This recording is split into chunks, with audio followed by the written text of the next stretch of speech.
Hi guys, and welcome to Last Light Radio Channel. Tonight we step into a sodden evening on the Oregon Trail, where the grass bends under hard rain, wagon wheels sink with a tired sigh, and the whole wide country feels wrapped in wet grey wool. You are miles from any real shelter. Your bed is a narrow space inside a wooden wagon. Your roof is canvas that snaps and trembles whenever the wind finds it. It sounds cozy from a distance. Does it not?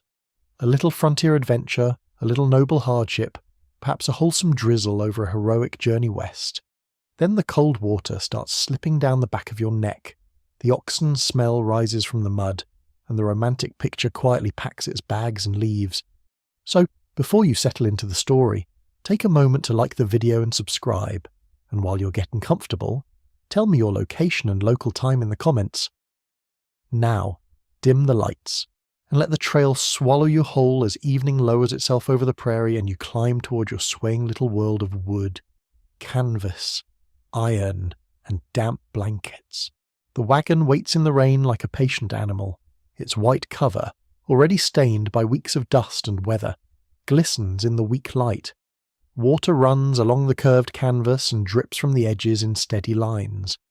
The wheels are thick with mud. The tongue is slick. The iron fittings smell faintly sour, as if the storm has woken every odour hidden in the day's grime. You place one boot on the wheel hub and hoist yourself upward with stiff hands. Your shoulders ache from walking. That part often surprises people. Many imagine pioneers riding grandly across the continent, perched on wagon benches like royalty on a tour. In truth, most walked for long stretches to spare the animals and lighten the load. Mile after mile, your feet take the punishment while the wagon carries flour, tools, bedding, seed, cookware, and every useful object your family could wedge inside without inviting disaster. You duck under the canvas flap and enter a space hardly larger than a cupboard. Cozy is one word for it. Optimistic is another. The wagon bed is crowded with chests, sacks, rolled quilts, iron pots, and a few personal treasures wrapped against damp. Nothing truly dries anymore. The air is heavy with wet cloth, old wood, leather, and the faint dusty sweetness of flour packed in barrels. A tin cup taps gently against something metal whenever the wagon shifts. The sound is small but sharp. In the stillness between thunder, it seems almost rude. You sit carefully, because there is no room for dramatic gestures in a covered wagon. Your knees brush a box of tools. Your shoulder rubs the bowed rib that holds up the canvas. Under your palm, the wood feels cool and slightly rough, worn smooth in patches by repeated handling. You peel off your hat and shake droplets onto the floorboards, where they join the thin film of moisture already tracking along the grain. Outside, voices move through the rain. Men call to one another while securing animals. A child complains in a tired, nasal wail, then is hushed. Somewhere a pot lid falls with a clatter and gets cursed, though likely in the mild frontier style that still lets everyone think well of themselves. The oxen shift and snort, harness chains jingle. The storm gathers these little noises and spreads them flat across the campsite. This journey in the 1830s is still a bold and uncertain thing. The Oregon Trail is not yet the famous road it will later become in popular memory. There are routes west, yes, and growing interest in the fertile valleys beyond the Rockies, but there is also confusion, rumour, exaggeration, and the steady human habit of calling a dangerous idea a promising opportunity. Traders, missionaries, settlers, and adventurers all feed the dream. Some describe Oregon country as a place of deep soil, rich grass, timber, and rivers so useful they seem designed by a land agent with excellent imagination. Others speak more cautiously. They mention distance, weather, illness, breakdowns. The fact that your entire life can be reduced to what fits under a leaking sheet of canvas. Historians still argue about how clearly early emigrants understood the scale of what lay ahead. Some letters suggest confidence bordering on fantasy. Other accounts reveal people who knew exactly how harsh the crossing could be and went anyway. Either way, the prairie does not care. It receives optimists and realists with equal indifference. The rain thickens.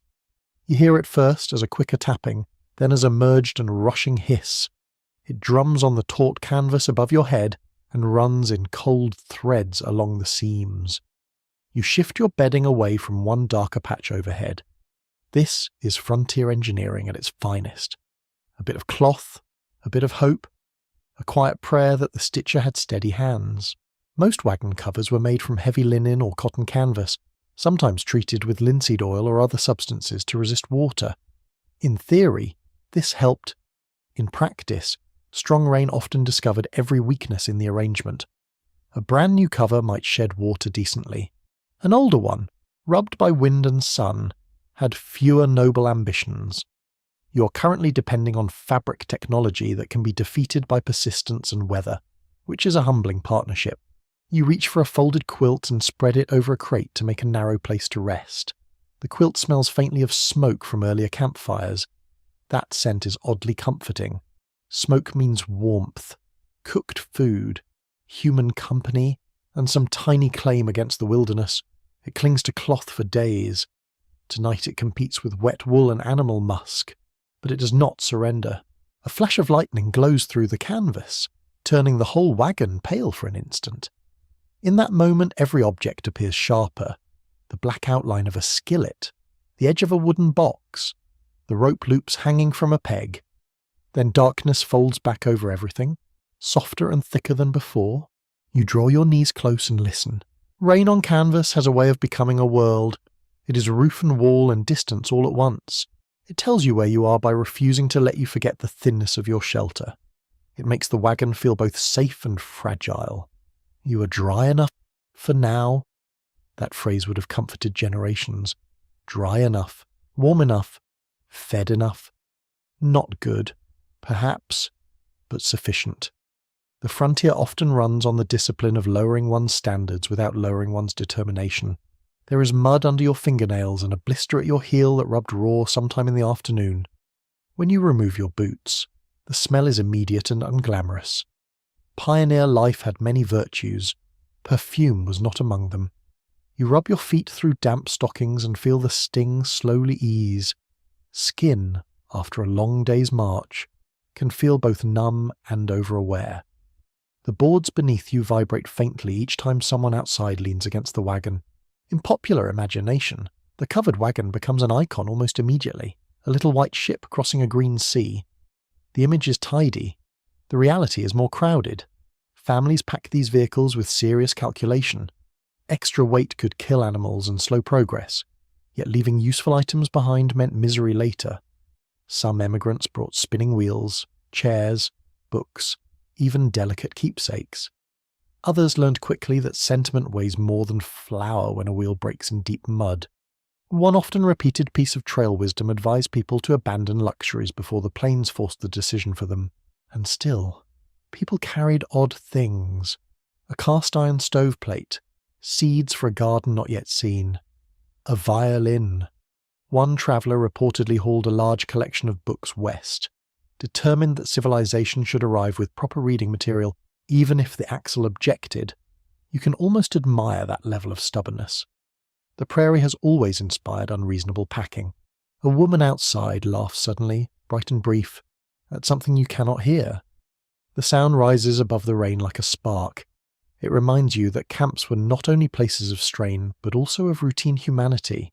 People teased, complained, traded gossip, compared sore feet, counted spoiled provisions, argued over coffee, wondered what possessed them to leave settled homes for this rattling migration into weather and guesswork.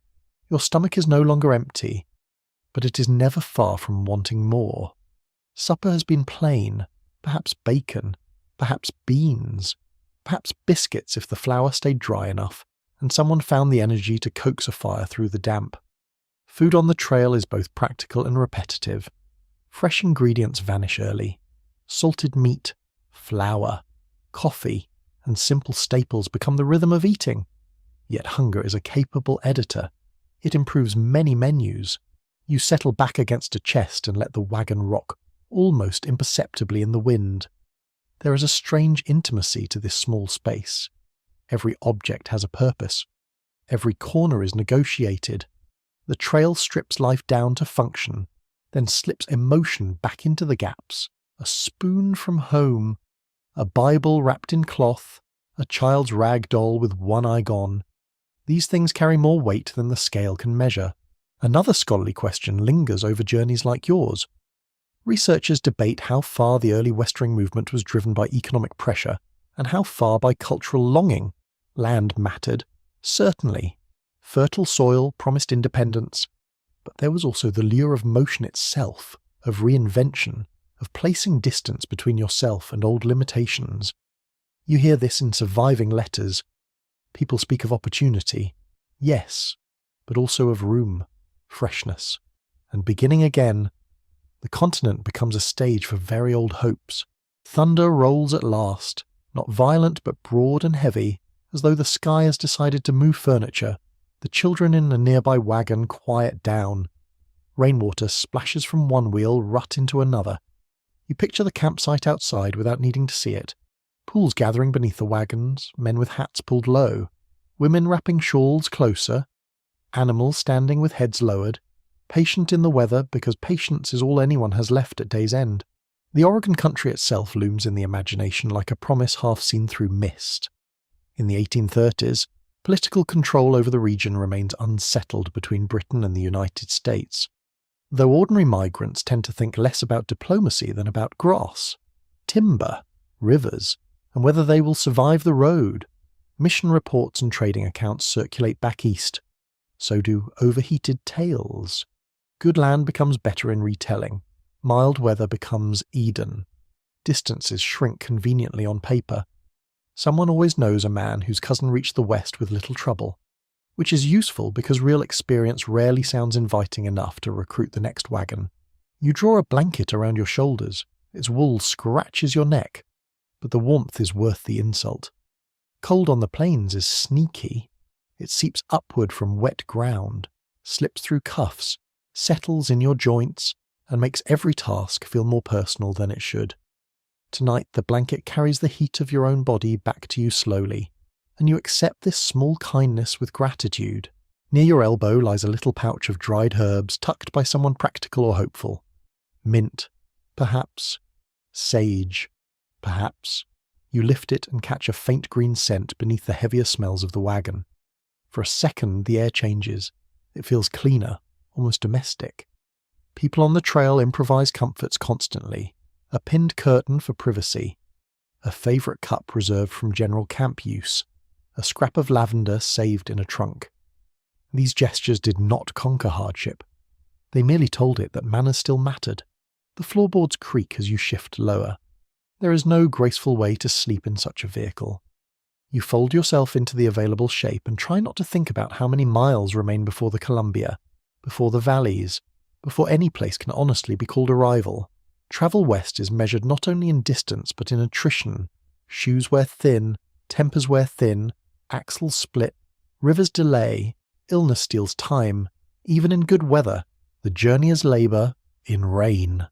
It becomes a lesson in surrendering comfort one dry inch at a time. Yet this night has its own rough beauty. It does. The canvas breathes with the wind. The storm wraps the camp in privacy. No horizon demands your attention. No miles need walking. For a few hours the world narrows to this wooden shell, this puddled darkness, this rhythmic drumming overhead. Your hands rest at last. Your legs unclench. The very confinement of the wagon feels almost protective, like being tucked into the palm of something larger than yourself. A final quirk of trail life drifts through your mind as sleep approaches. Many people feared storms, rivers, fever, or attack, but some also feared silence. On wide stretches of prairie, the emptiness itself unsettled them. Noise, even rain hammering canvas all night, reassured the senses. Sound meant contact. Sound meant the world had edges. Strange, is it not, that a violent downpour can make you feel less alone? You ease onto the quilt and pull the blanket to your chin. Water still taps from the wagon's edge. Somewhere an ox coughs. Somewhere a wagon tongue thuds softly as the wind nudges it. The night smells of mud, wood, wool, smoke, and the stubborn residue of supper.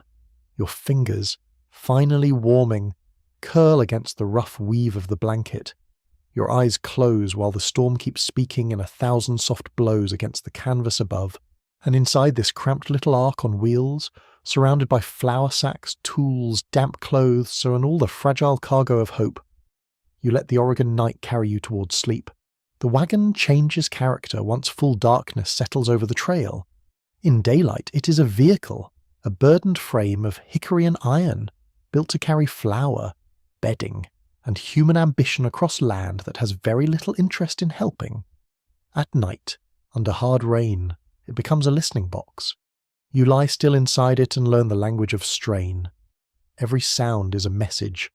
Every creak suggests weight.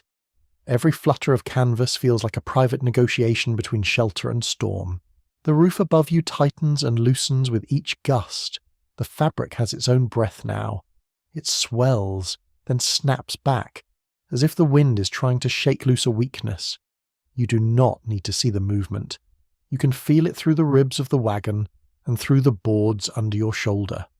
The whole structure gives tiny answers to the weather. It is not failing, not yet, but it is certainly complaining. Rain collects along one seam and begins to drip with the patience of a clock. Tap into a cup, tap onto a folded cloth, tap near your hand.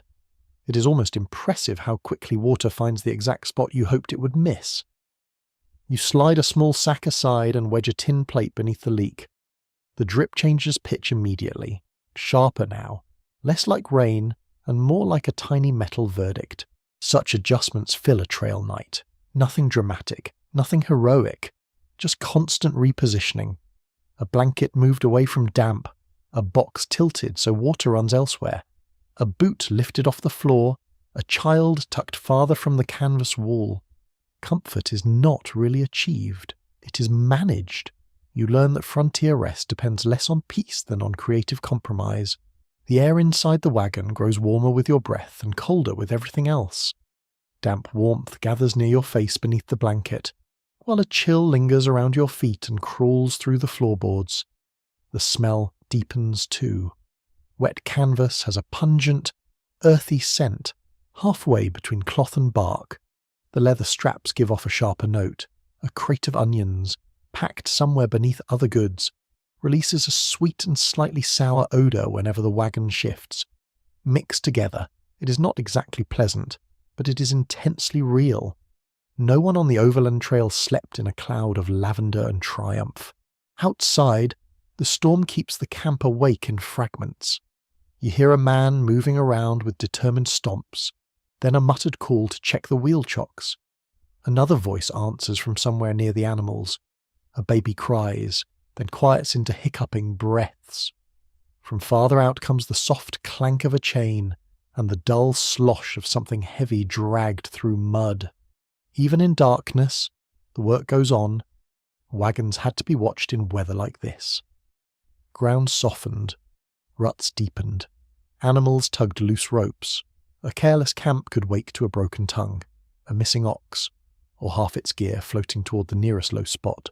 Many emigrants circled their wagons at night when terrain allowed, not for the theatrical reasons later legend preferred, but for practical ones.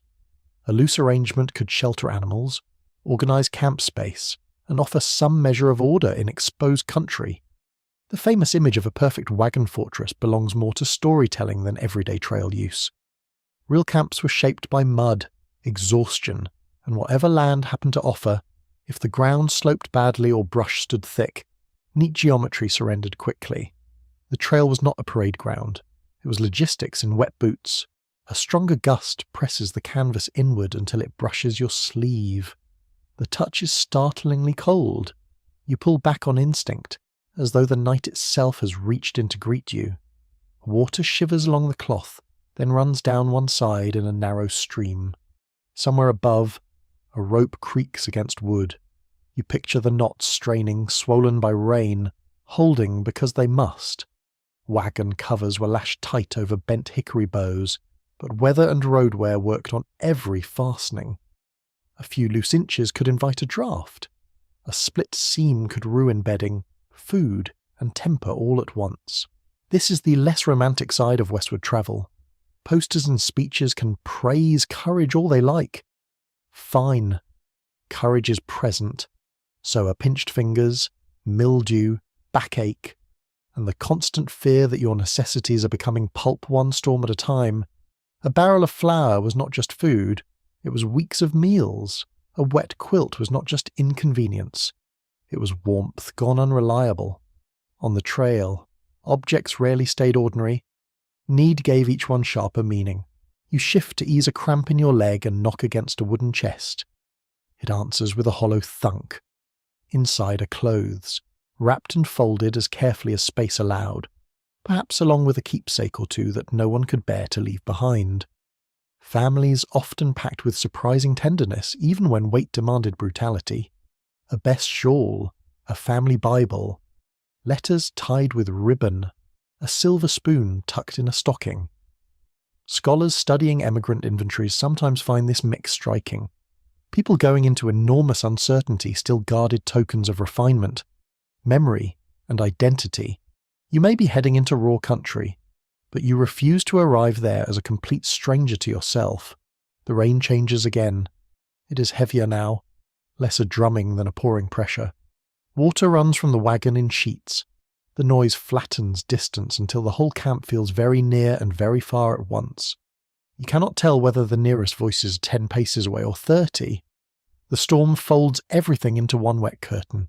Even thunder holds off, letting the rain do the talking. For a moment you try to imagine the road tomorrow. Mud will cling to wheels in thick cakes, heavy as if the earth itself wants its pieces back. Teams will strain, boots will suck free of the ground with obscene little sounds. Wagon masters, if such grand titles apply to men who mostly look tired and wet, will make hard choices about when to move and when to wait. Delay is costly, but so is forcing a loaded wagon into deep mire. Early emigrants learned this over and over. A single day of bad ground could consume energy meant for 3 ordinary ones. There is also the quiet question of rivers. Rain tonight may mean trouble elsewhere by morning. Streams that looked manageable can arise fast. Crossings governed the tempo of overland travel as much as distance did. Ferry points, fords, and improvised raftings all carried risk. Historians still disagree on how emigrants weighed that risk in the moment, because surviving journals often compress events that must have felt enormous at the time. One writer will give a river 2 lines. Another will describe one crossing as if the whole continent narrowed there to a strip of brown water and fear. Memory edits hardship oddly. A draft threads through the wagon and finds the back of your neck. You wince. Cold has excellent aim. You tug the blanket higher and curl closer to a bag of clothing simply because it blocks the air. The cloth beneath your cheek is coarse and smells faintly of soap, long defeated by travel. Soap itself was a valued companion on the trail, though not always abundant. Cleanliness mattered for health and morale, but rain, mud, and scarce leisure often turned washing into wishful thinking. A truly fresh shirt could feel like civilization reborn. Something scratches against the wagon wall from outside. Not a threat, likely a branch, a rope end, or perhaps the patient horn of an ox shifting position beside the wheel. Still, your muscles tense. Night on the trail sharpened ordinary sounds into possibilities. The mind, already tired, begins offering unhelpful suggestions. Is something loose? Has an animal broken tether? Did a wheel sink deeper? Frontier darkness left room for speculation, and speculation rarely slept. You hold still until the sound passes. Then you hear another, stranger one, a low humming voice, somewhere beyond the rain.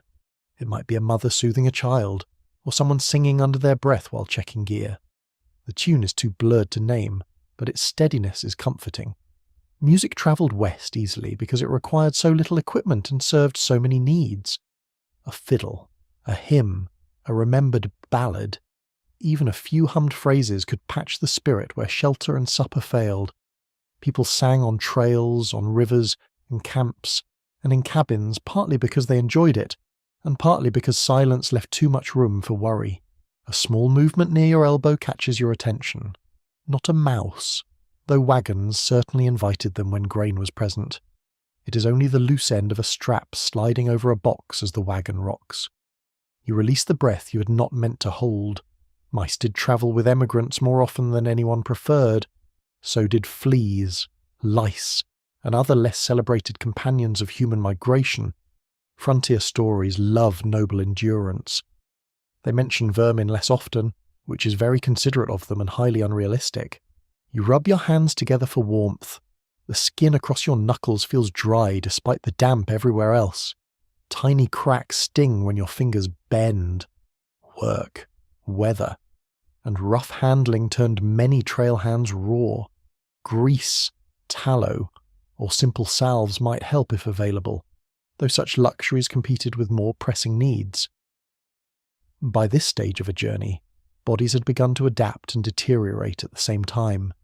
Feet toughened, shoulders strengthened, sleep became lighter, appetite became greedier. Small injuries took on outsized importance because nothing had a chance to heal in comfort. Near the front of the wagon sits a lantern, unlit now, its metal frame cool and slightly greasy to the touch. Open flame inside a loaded wagon was no joke. One careless motion near canvas, bedding, or loose straw could turn inconvenience into catastrophe. Fire on the trail was a servant always one bad minute from mutiny, and yet light was treasured. In a wet night like this, even a brief lantern glow for checking a child or finding a dry cloth would feel almost luxurious. A pool of order in the dark. You resist striking it. Better darkness than ashes. The wagon floor has acquired its own geography. One corner stays comparatively dry. Another has become slick where boots and dripping clothes carried water in. A spoon lies trapped between a crate and a rolled quilt. One wheel rut outside seems to funnel moisture under the tailgate more efficiently than any engineer would admire. You learn these details intimately because there is nothing else to study. In a settled home, rooms absorb your habits. In a wagon, you memorize every inch because every inch can make or ruin a night. A curious trail habit crosses your mind. Some emigrants hung bits of meat, utensils, or damp clothes from wagon bows overhead, turning the interior into a kind of swaying storeroom. Space-forced invention. The result could look part pantry, part closet, part obstacle course. You had to know where things were by touch because reaching blindly in darkness might bring down a skillet, a kettle, or an entire miniature avalanche of practical objects. Domestic life, under these conditions, became a branch of engineering mixed with prayer. The storm finally earns its thunder. It arrives as a distant growl, then a rolling crack that seems to pass beneath the ground as much as through the air. The wagon trembles very slightly. You can feel the sound in your ribs. For a second the rain seems to listen too. Then it returns harder than ever, as if encouraged by the example. Lightning glows through the canvas in brief silver washes. During each flash, the wagon interior appears flattened and strange, like a drawing made with too few lines, a boot, a cup, a folded coat, your own hand. Then darkness gives the objects their depth again. Such flashes could unnerve adults as easily as children on the plains. Wide country offered nowhere obvious to hide from a storm. Trees were scarce in many stretches. Houses did not exist. The wagon was flimsy, yet it was what you had, and so it became enough. There is a long-standing tale that some pioneers believed wagon tires, being iron, made lightning more dangerous. Others trusted the wagon more than open ground. In truth, people improvised explanations from whatever knowledge they carried. Frontier science was a lively mixture of practical observation, folk belief, and confidence of varying merit. One family might set great store by a certain charm against storms. Another might trust a prayer, a weather sign, or the opinion of the most experienced teamster nearby. Plenty of advice circulated. Not all of it deserved the journey. Your eyelids grow heavy despite the noise. This is the remarkable part. Human beings can sleep almost anywhere once fatigue reaches a certain depth. A hard board becomes acceptable. A rolled coat becomes a pillow. Rain becomes background. You would not have chosen this arrangement in a sane and prosperous town. Out here, choice is narrowed. The body knows when argument is useless. Still, rest does not arrive all at once. It comes in cautious pieces. You drift, then wake at a louder gust. Drift again, then adjust the blanket. A fresh leak starts near the wagon wall, and you nudge a pot beneath it without truly sitting up. Somewhere outside, boots squelch past. Someone coughs a harsh, chest-deep cough that lingers too long in the night. Illness haunted the overland trails. Cholera, fever, dysentery, infections, and accidents claimed many lives, especially in the Great Migration years to come. Even in earlier decades, travellers understood that weakness could spread through a party faster than optimism. That knowledge hangs over camp life whether anyone speaks it aloud or not. The storm is not merely weather. It is a test of supplies, lungs, tempers, and resilience. A soaked child may shiver by dawn. Wet flour may sour. A chilled labourer may wake stiff and dangerous around skittish stock. Each discomfort has consequences. That is why people fuss over tarred cloths, dry tinder, and tucked blankets with such seriousness. Small precautions were not fussy. They were strategy. At last the rain eases by a degree, though only enough for other sounds to emerge. Frogs, perhaps, from some newly blessed puddle. The long wet exhale of an ox. The soft flap of loosened canvas on a neighbouring wagon. A murmured prayer. A muttered complaint. One of those is probably more sincere than the other. You rest your palm on the floorboard beside you. The wood is damp but solid. That matters. The wagon still holds. Its bows are still arched. Its wheels, for now, remain beneath it, rather than somewhere behind in the mud with everyone staring in disbelief. This humble machine, clumsy and overloaded, has become your box of survival. Not elegant, not dry, not remotely spacious, but present. And on a trail night under pounding rain, presence counts for a great deal. The canvas sighs once more overhead. Water slides away. The tin plate answers its drip with soft metallic taps. Your breathing slows to meet the rhythm. Around you, the packed goods of ordinary life wait in patient silence, each one dampened, jostled, and stubbornly useful.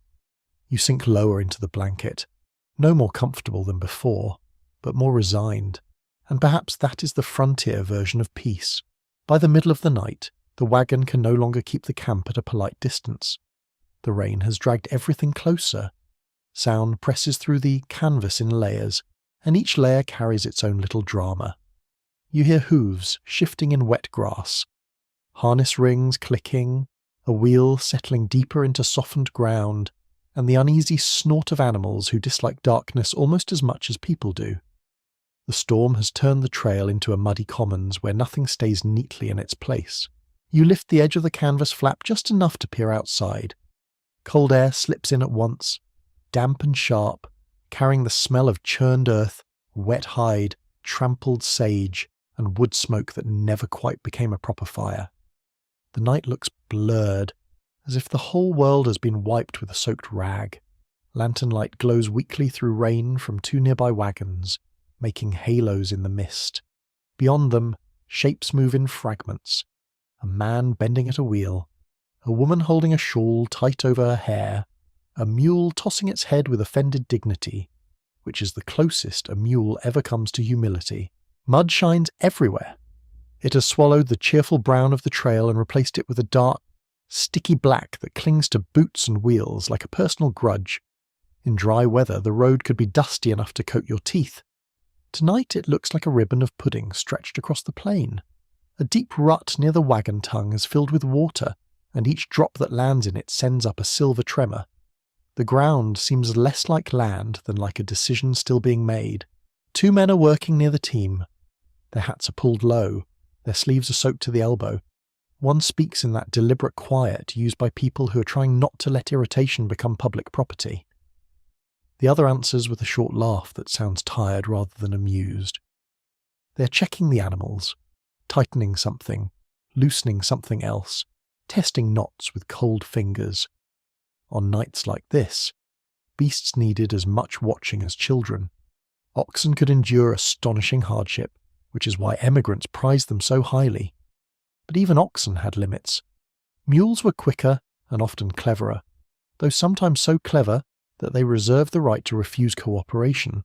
Horses looked handsome and travelled smartly, but many found the trail harder on their nerves and health. Every family had opinions. Every animal had its own counter-argument. You lower the flap and listen again. One of the great truths of overland travel is that a wagon may be your shelter, but it is never your whole world. The real life of camp spills beyond it. Animals must be watered, fed when possible, and guarded from wandering. Gear has to be checked. Fires must be coaxed or abandoned. Wet clothes need somewhere to hang, though good luck finding such a place. The trail did not pause simply because darkness arrived. It merely became more inconvenient. The smell of livestock grows stronger for a while, thick and warm despite the rain. It seeps through the damp air with a barnyard honesty that no poem can improve. Wet oxen have a heavy, grassy odour, mixed with hide and labour. Mules smell leaner, sharper, somehow more opinionated. Horses bring sweat and leather, and that faint sweet note of feed long since eaten. To modern noses, perhaps it sounds unpleasant. Out here it is reassurance. Animals mean movement. Movement means survival. If the team stays healthy, the journey continues. If the team weakens, every mile becomes a negotiation with disaster. A child begins crying in the neighbouring wagon, not loudly, but with the exhausted rhythm of someone too tired to commit fully to misery. You hear a mother murmur, then the soft rustle of blankets, and a little shushing song that rises and falls with the rain. Family travel on the western trails asked a lot of women, though the old stories often flatten that labour into background scenery. Women cooked, mended, soothed children, tended the sick, packed and unpacked, washed when water and time allowed, and walked mile after mile just like everyone else. Many also kept journals or letters, and those records remain some of the most vivid windows into trail life. Men wrote too, of course, often about mileage, weather, grass, river conditions, and livestock. Women's accounts more often linger over domestic strain, births, illness, social tension, and the little rituals that kept people human in rude conditions. Both kinds of writing matter. Together they make the journey fuller. Another splash outside tells you someone has lost a boot to the mud and won it back. Frontier dignity is remarkably elastic. A person can talk about manifest destiny at noon and be tugging footwear from a puddle by midnight. The prairie does not object. It enjoys balance. You rearrange the blanket over your knees and hear a series of the low clucks from somewhere close to the rear wheel. Chickens. Of course, some emigrants brought them west, tucked in crates or cages, hopeful that eggs would soften the diet and that a few hens might survive the road. Poultry did travel, though not always cheerfully. Rainy nights could make them restless, and their complaints had a thin, offended quality that fit the weather very well. There is something absurdly tender in the thought of chickens crossing the continent under canvas, objecting at every puddle. Yet that, too, is part of settlement. Grand visions of empire often arrive with hens. The storm briefly slackens, and camp sounds become clearer. You hear someone mention an axle in a worried tone. Another voice replies that it can wait until morning. Such words always mean the opposite. It cannot wait until morning. It simply must. Wagon parts wore down relentlessly. Wheels shrank in dry heat, then swelled in rain. Grease disappeared, hubs cracked, bolts loosened, tongues split. Spare parts were precious and repairs constant. Emigrant parties often included at least one person with decent mechanical skill because without repairs the road ended fast. Travellers sometimes left broken furniture, trunks, and even extra iron along the route, creating a scattered archaeology of changed priorities. Historians still debate how quickly different wagon designs adapted to Western migration, especially in the earlier decades. The familiar prairie schooner, lighter and more practical for long overland hauling, became a recognisable symbol later on. In the 1830s, many travellers still improvised with farm wagons modified for the trail, hoping local craftsmanship and common sense would carry them across a continent. Sometimes it did. Sometimes the plains politely demonstrated the limits of optimism built on eastern roads. You wonder how many miles of soaked ground lie ahead before sunrise. The answer is impossible to feel from inside the wagon. Rain distorts scale. A quarter mile seems endless. 100 miles becomes abstract. The camp is a bubble of lamplight and muttering, suspended in a blackness too large to measure. Somewhere beyond it stretch grasslands, creeks, faint tracks, and countries claimed on maps with more confidence than actual control. The Oregon country remains a place of rivalry and uncertainty, shared uneasily between British and American interests in this decade. Yet here in the rain, diplomacy feels very far away. Nations make claims, wagons make camp. A mule squeals suddenly, high and sharp, then thumps once against something wooden. Someone hisses for quiet. Another person mutters that the beast has more temper than sense. That may be true, though mules would probably reverse the judgment. They were famous for endurance, caution, and a certain principled refusal to be hurried into danger. People called it stubbornness. A mule might call it superior judgment. More than one traveller learned that when a mule balked at a river crossing or muddy descent, it was sometimes wise to inspect the ground before accusing the animal of moral failure. The inside of the wagon feels smaller now that you have let the outside in with your listening. Every noise invites a picture. Every picture makes the dark busier. You trace the seam of the nearest blanket with your fingers. The wool is coarse and slightly greasy from repeated use, but it holds warmth well. Textiles mattered enormously on the trail. Blankets, shirts, aprons, petticoats, trousers, stockings, shawls, spare cloth for mending, canvas patches. All of it had practical value. Clothing wore out shockingly fast under weather, walking and rough handling. Needles and thread could be as necessary as bullets, though frontier mythology gives the latter much better press.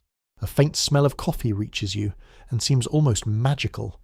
Someone, somewhere, has managed to warm a pot, perhaps under a miserable shelter of tilted boards or with a few precious coals protected from the rain.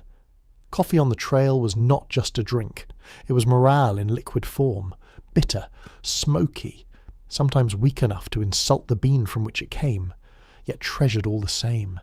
Even people who had never been sentimental about it back east often became fiercely attached on the road. Warmth held in a cup is a convincing argument for civilization. The aroma vanishes as quickly as it arrived, replaced by wet ash and mud.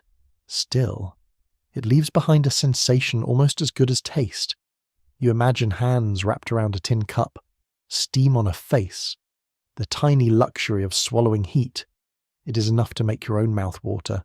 Outside, 2 dogs begin barking at nothing visible, or perhaps not at nothing. Dogs accompanied many wagon parties, serving as guards, hunters, companions, alarm bells, and occasional nuisances. They chased game, warned of strangers, stole scraps, and got underfoot with democratic enthusiasm. A dog on the trail might be beloved, tolerated, or both by turns. Tonight their barking travels across the camp in bursts, then dies off when no clear enemy presents itself. Perhaps they are protesting thunder. Perhaps they resent the chickens. It would not be the least serious dispute of the journey. There is a quieter sound now too, a trickle under the wagon where runoff has found a path. Water always seeks the lowest place, which is unfortunate because people often choose camps by guessing where the lowest place is not. A harmless patch at dusk can become an indoor pond by midnight. Emigrant diaries are full of this kind of practical disappointment. Nice grass, poor water, good water, bad mosquitoes, fine view, miserable wind. The West offered no shortage of beauty, but beauty rarely arrived with instructions for drainage. You shift to sit more upright and peer again through a gap in the flap. The lantern glow has moved. A woman is crossing between wagons with a bucket in one hand and her skirt lifted with the other, picking her steps with the intense concentration of a person determined not to become a cautionary tale. Her bonnet is tied down tight.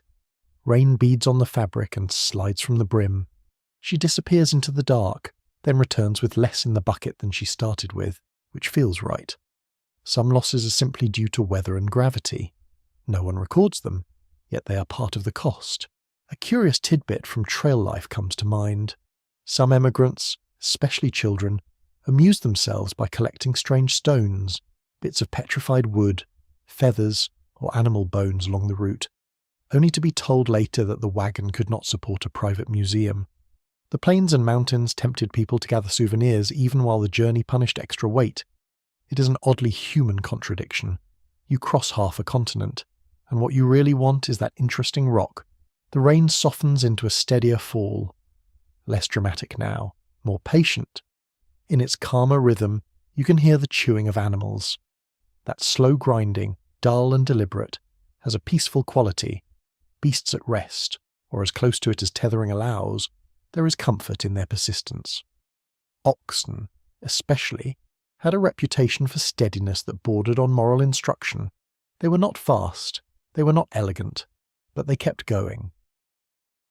Many emigrants trusted oxen over horses precisely because they embodied the values the trail rewarded: endurance, thrift, and the refusal to waste energy on display.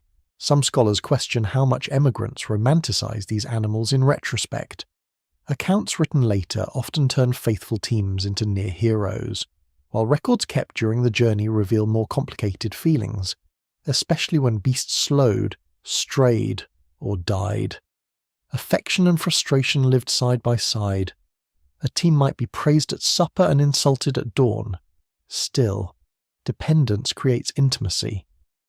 When your progress rests on 4 broad backs and a willingness to pull, you notice each cough, limp, and change of appetite with the anxious attention.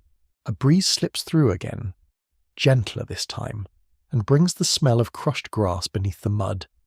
For a moment the night seems fresher. You imagine the prairie under the rain, every blade bowed, every hollow dark with water, every distant rise hidden. This land carries an older rhythm than the wagon camp. Indigenous peoples have moved through and known these regions for generations beyond counting, using knowledge of seasons, animals, plants, and terrain that most newcomers lack completely. Many immigrants crossed with only fragmentary understanding of the land and the nations already tied to it.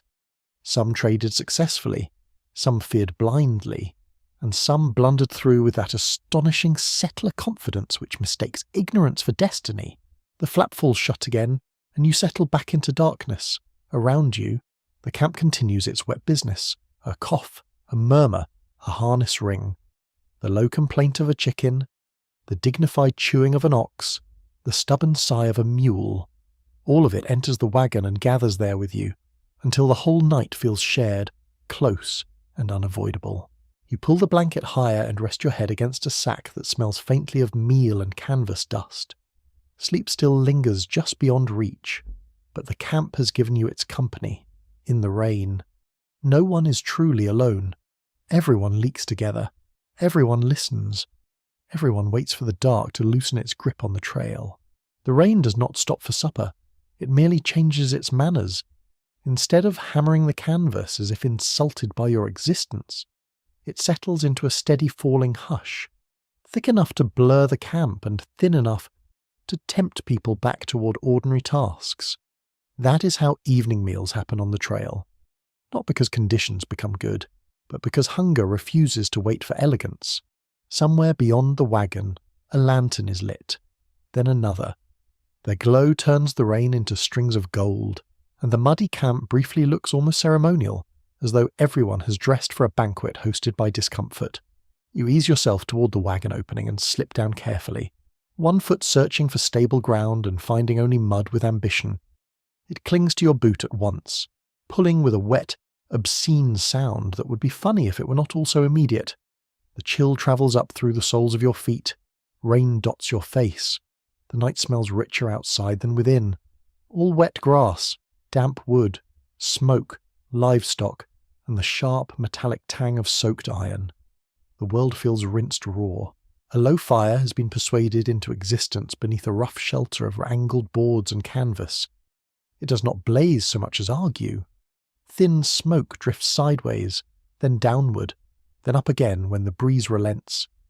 A blackened pot hangs over the coals, and the lid chatters softly whenever the water inside rises. Nearby, a skillet rests on stones, its handle slick with rain. This is frontier cookery at its least flattering and most impressive. Meals still appear. Somehow, they always do. Several figures cluster near the light, shoulders hunched, hands busy. A woman breaks biscuit dough from a bowl with fingers that move by memory more than sight. Another person stirs the pot and peers in with the narrowed gaze of one who knows how easily a simple supper can become a minor tragedy. A man squats near a crate, cutting salt pork into strips on the flat of a tin plate. The knife flashes when lightning flickers far off behind the clouds. No one speaks much at first. Wet evenings encourage economy, both in movement and conversation. Then a voice says that the coffee looks strong enough to strip paint from a wagon wheel. Another answers that if the coffee can wake the dead ought to be useful and fetch water. The group laughs softly. There it is. The little social spark that keeps camp from dissolving into pure labour. Humour on the trail often has this shape.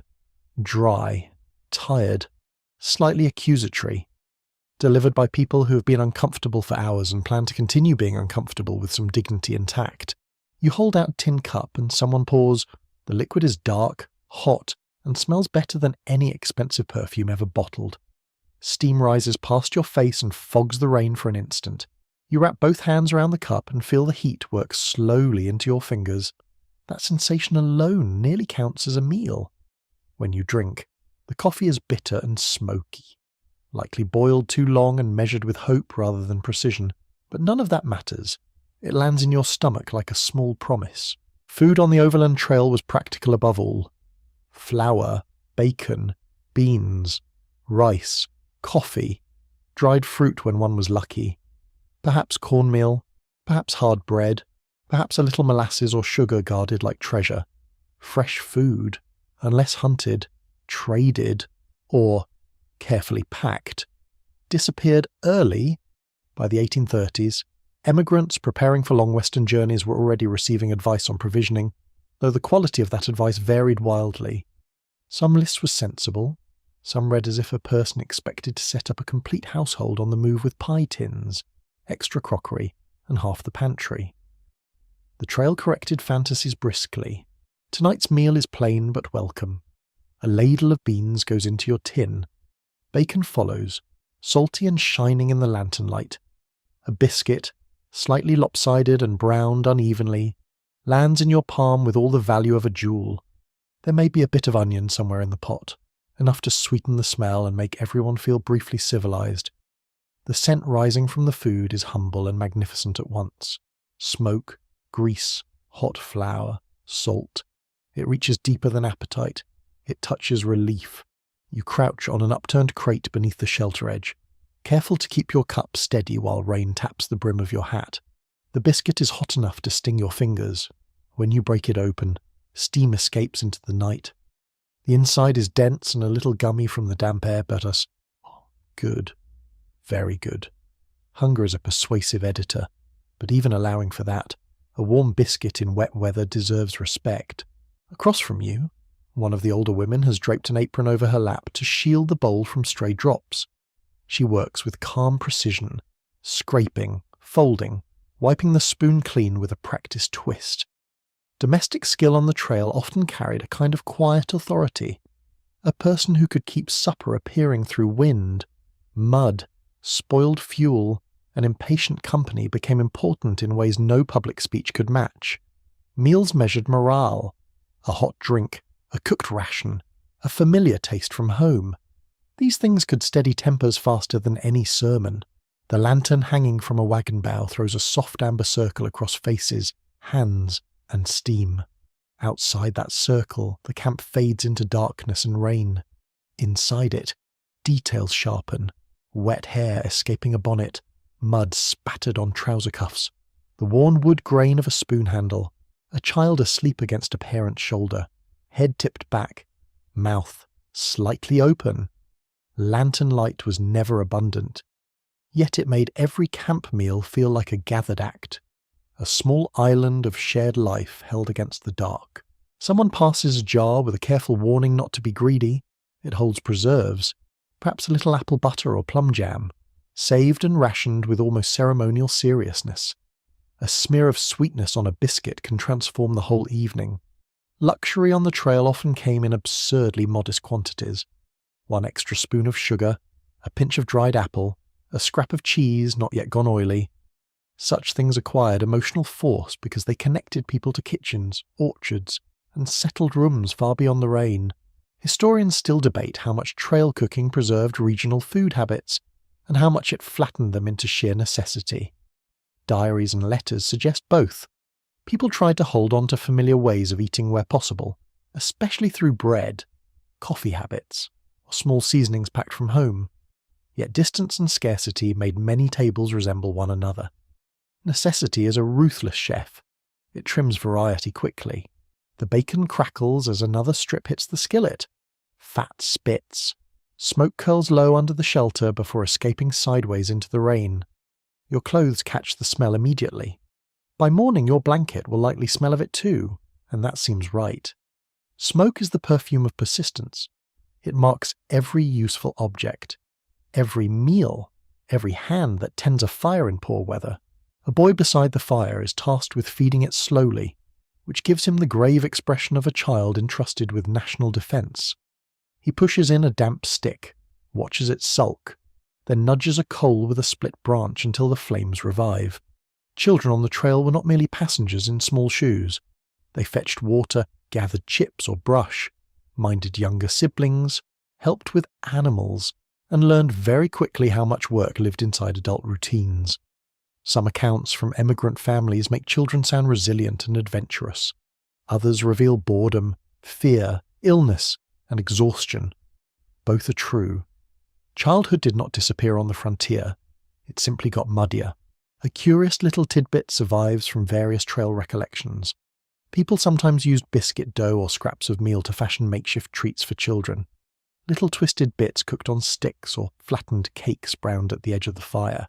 Not because supplies were generous, but because routine kindness mattered. Even a rough camp found ways to invent small delights. It is difficult to overstate how useful a tiny surprise could be when every day involved walking, waiting, and being told not to touch something sharp. You take another sip of coffee and feel the heat settle lower in your chest. The rain beyond the shelter sounds softer now, almost companionable. Water drips from the wagon covers in narrow streams. Somewhere close by, an ox shifts and shakes itself, the harness giving a muted jingle. The smell of wet hide joins the supper air, grounding everything in the fact that tomorrow's movement depends on creatures currently standing in the dark and chewing with saintly patience. Talk begins to loosen around the fire. Someone complains about a sack of meal nearly turning to paste. Someone else says they would still eat it if fried. A man mentions hearing that farther west the valleys stay green longer, and the timber rises taller than any seen back east. Another responds with the weary skepticism of a person who has already heard 3 glowing descriptions of paradise, and is still ankle-deep in mud. The Oregon country inspires both longing and suspicion.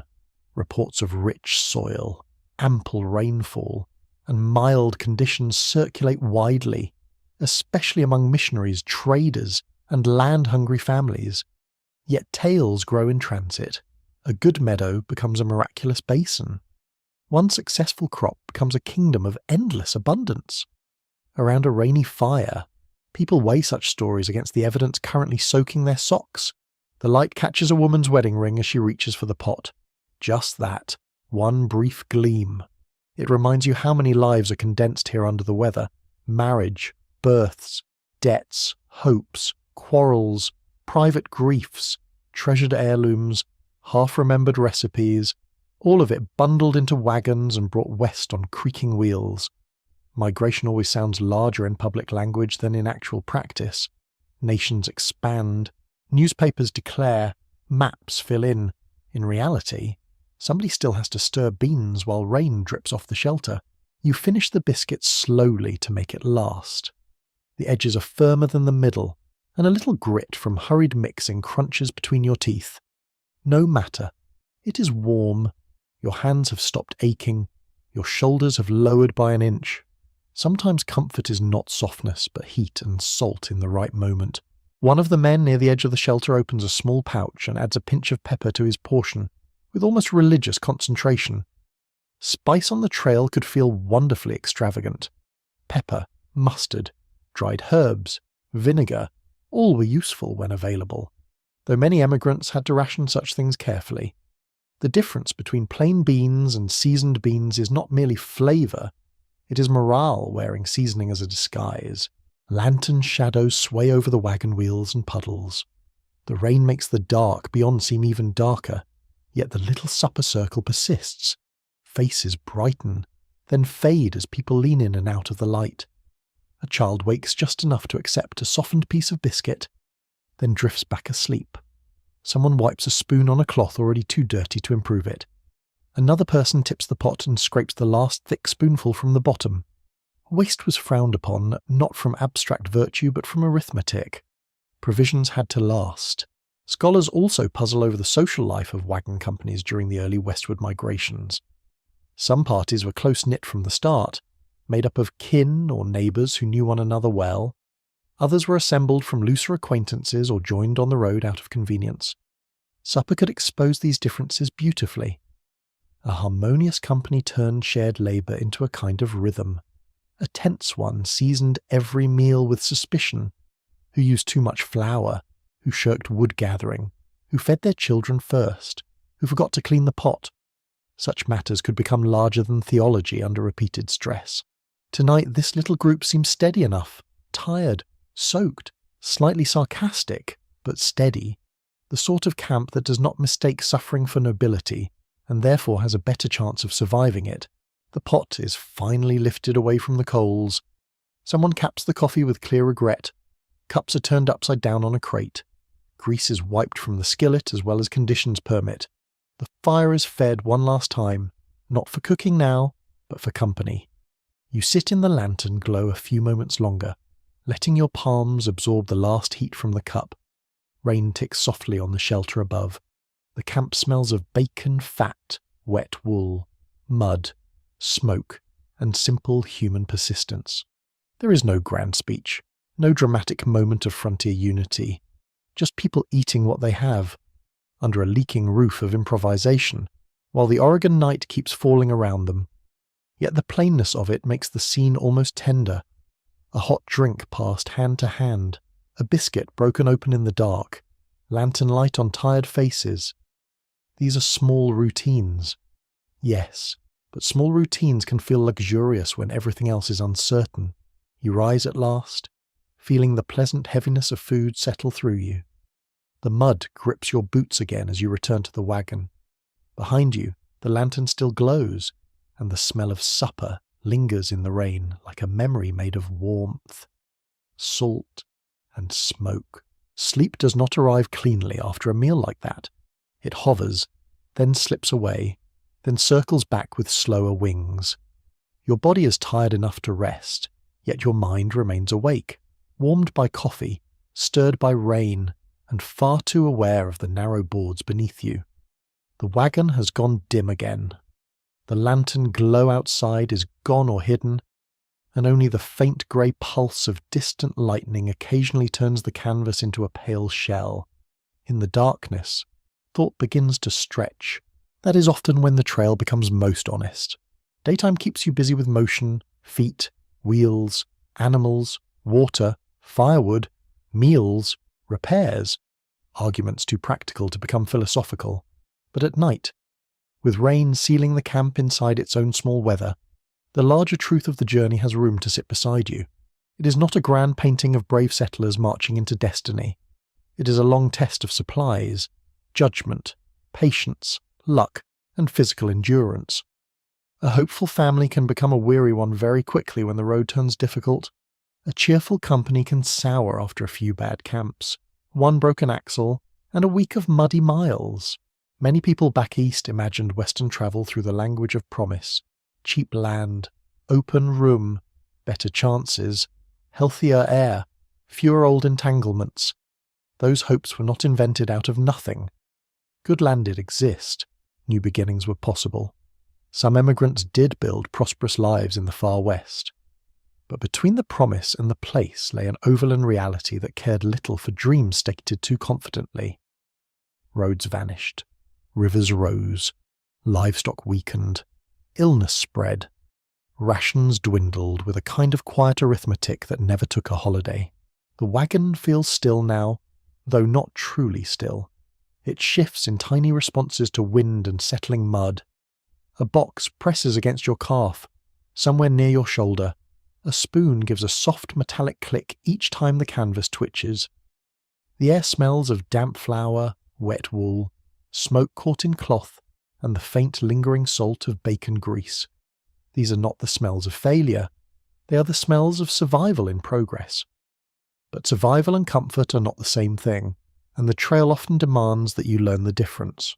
The Oregon country draws people westward with a strangely powerful mixture of fact and fantasy. Reports circulate about fertile valleys, timber, fish, grass, and rain enough to keep the land green. Some of that is true. Some of it grows brighter in retelling, polished by distance and longing until it sounds almost suspiciously perfect. The farther a place is, the easier it becomes to imagine it as an answer. That is one reason migration stories often begin in economics and end in emotion. A person says land, but means freedom, says opportunity, but means relief, says Oregon, but means a life less cramped by old debts, thin soil, crowded kin, or some private disappointment that never found decent language back home.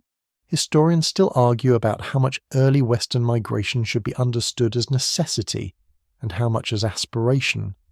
Some families clearly moved because they felt trapped by circumstances in the East or Midwest, hemmed in by prices, inheritance patterns, poor harvests, or limited prospects. Others seem driven by ambition in a purer form, by the lure of expansion, ownership, and the intoxicating possibility of remaking oneself in new country.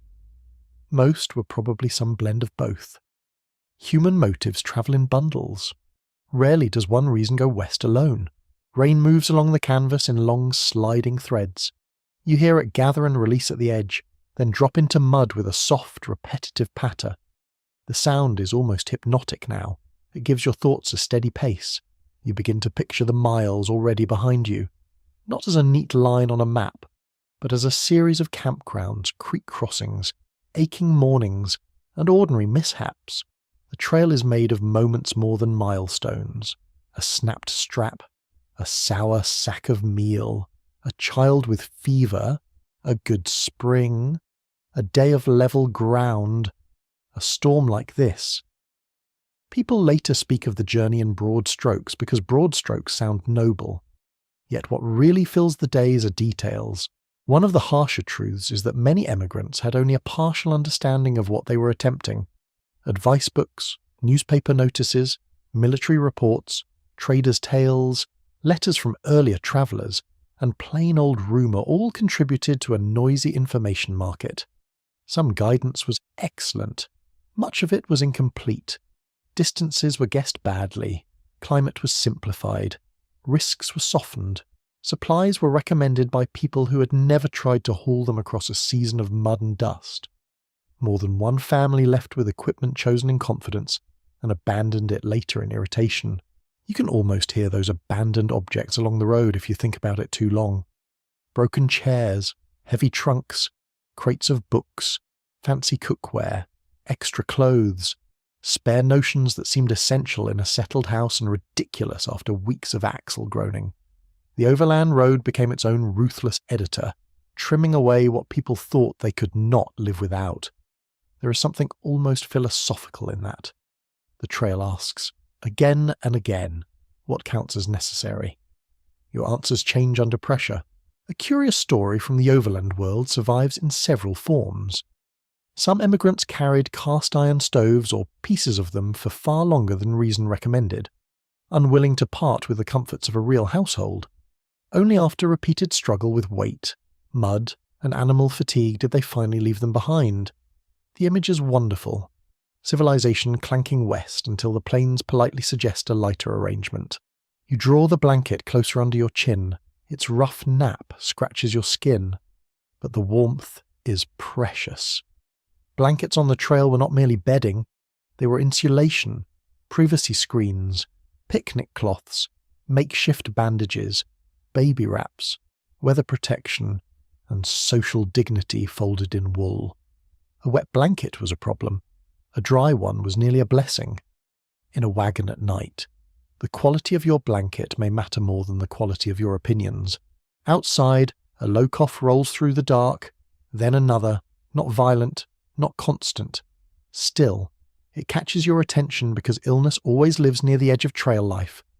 Long journeys gathered people together under conditions ideal for fatigue and infection. Shared water, dirty camps, poor diet, bad weather, or stress, and simple exposure all worked against good health. Cholera would later become the great terror of the overland routes in certain seasons, but even apart from epidemic disease, common sickness could turn dangerous quickly. A mild stomach complaint in town was troublesome. On the plains, it could become a crisis. That fragility made people watch one another closely. Is he eating less? Is the child too quiet? Did she walk more slowly today? Was that only rain chill, or the beginning of fever? Trail communities learned to read bodies the way sailors read weather, alert for small signs before trouble fully declared itself. Some people were generous under such strain. Others became sharp, suspicious, or selfish. Hard conditions do not automatically ennoble anyone. They reveal, distort, and sometimes improve by turns. You think too of the dead, because the trail carried that knowledge even when no one spoke it aloud. Graves existed along western roads, sometimes marked neatly, sometimes barely at all, depending on time, danger, soil, and grief. In the 1830s, before the largest waves of migration, the route west already contained enough hardship to make mortality familiar. Later decades would multiply that memory. A family might leave home with bright plans and lose a parent, an infant, or a team animal before ever glimpsing the valleys they had imagined. That possibility rode in every wagon, whether acknowledged or not, and yet people kept going. That fact is either admirable or unsettling, perhaps both. Human beings can adapt to almost anything if a hope sits far enough ahead. A person can endure shocking discomfort for the sake of land not yet seen, harvests not yet planted, or children not yet grown. There is a stern beauty in that persistence. There is also danger in it. Hope sometimes sharpens judgment. It also sometimes blinds it. The very determination that gets a family across the plains can make them ignore warning signs they ought to respect. A faint tremor of thunder moves somewhere far off now, less a threat than a reminder. The storm is wandering away or merely tiring. You listen to the quieter rain and let your thoughts shift from danger to monotony, because monotony was another hidden trial of the overland road. Popular memory loves disasters. It forgets the dull stretches, days of walking beside the same wheels, the same foods, the same arguments about pace and campsites, the same scraping routine of tending animals, mending gear, and scraping mud from whatever can still be scraped. Boredom could wear on morale almost as much as fear. Journals sometimes reveal this in small complaints. Nothing happened today. Travelled 12 miles, grass fair, water poor. Such sentences look dry on paper. In real life, they contain the texture of long endurance. That is one reason people told stories at night. Gossip, songs, sermons, jokes, half-remembered books, old family tales, rumours of the country ahead, all served a purpose beyond entertainment. They kept the mind from sinking into the track marks. People need novelty almost as much as bread, and the trail offered too little of it in manageable doses. When novelty did appear, it was often unwelcome. A lame ox, a swollen stream, a cracked hub. Better, perhaps, to invent a story and keep the wheels rolling. The inside of the wagon has cooled again. Your fingers search for a warmer fold in the blanket and find one. The wood beneath you remains unyielding. There is no luxurious angle. Your neck will likely complain by dawn. So will your hips. Sleeping in a wagon teaches you that rest is not always softness. Sometimes it is merely the temporary suspension of marching. Another uncertainty historians examine is how unified emigrant thinking really was about the West. Later national myths like tidy motives. They prefer clear purpose, shared resolve, and a simple upward story. Real wagon parties were messier. Some wanted land. Some wanted trade opportunities. Some followed relatives. Some joined because a spouse insisted. Some hoped for religious community. Some were running toward possibility. Some were running away from embarrassment, debt, failure, or grief. Even within a single family, the destination might mean different things to each person. The father sees acreage. The mother sees danger and hope in unequal measure. A teenager sees novelty.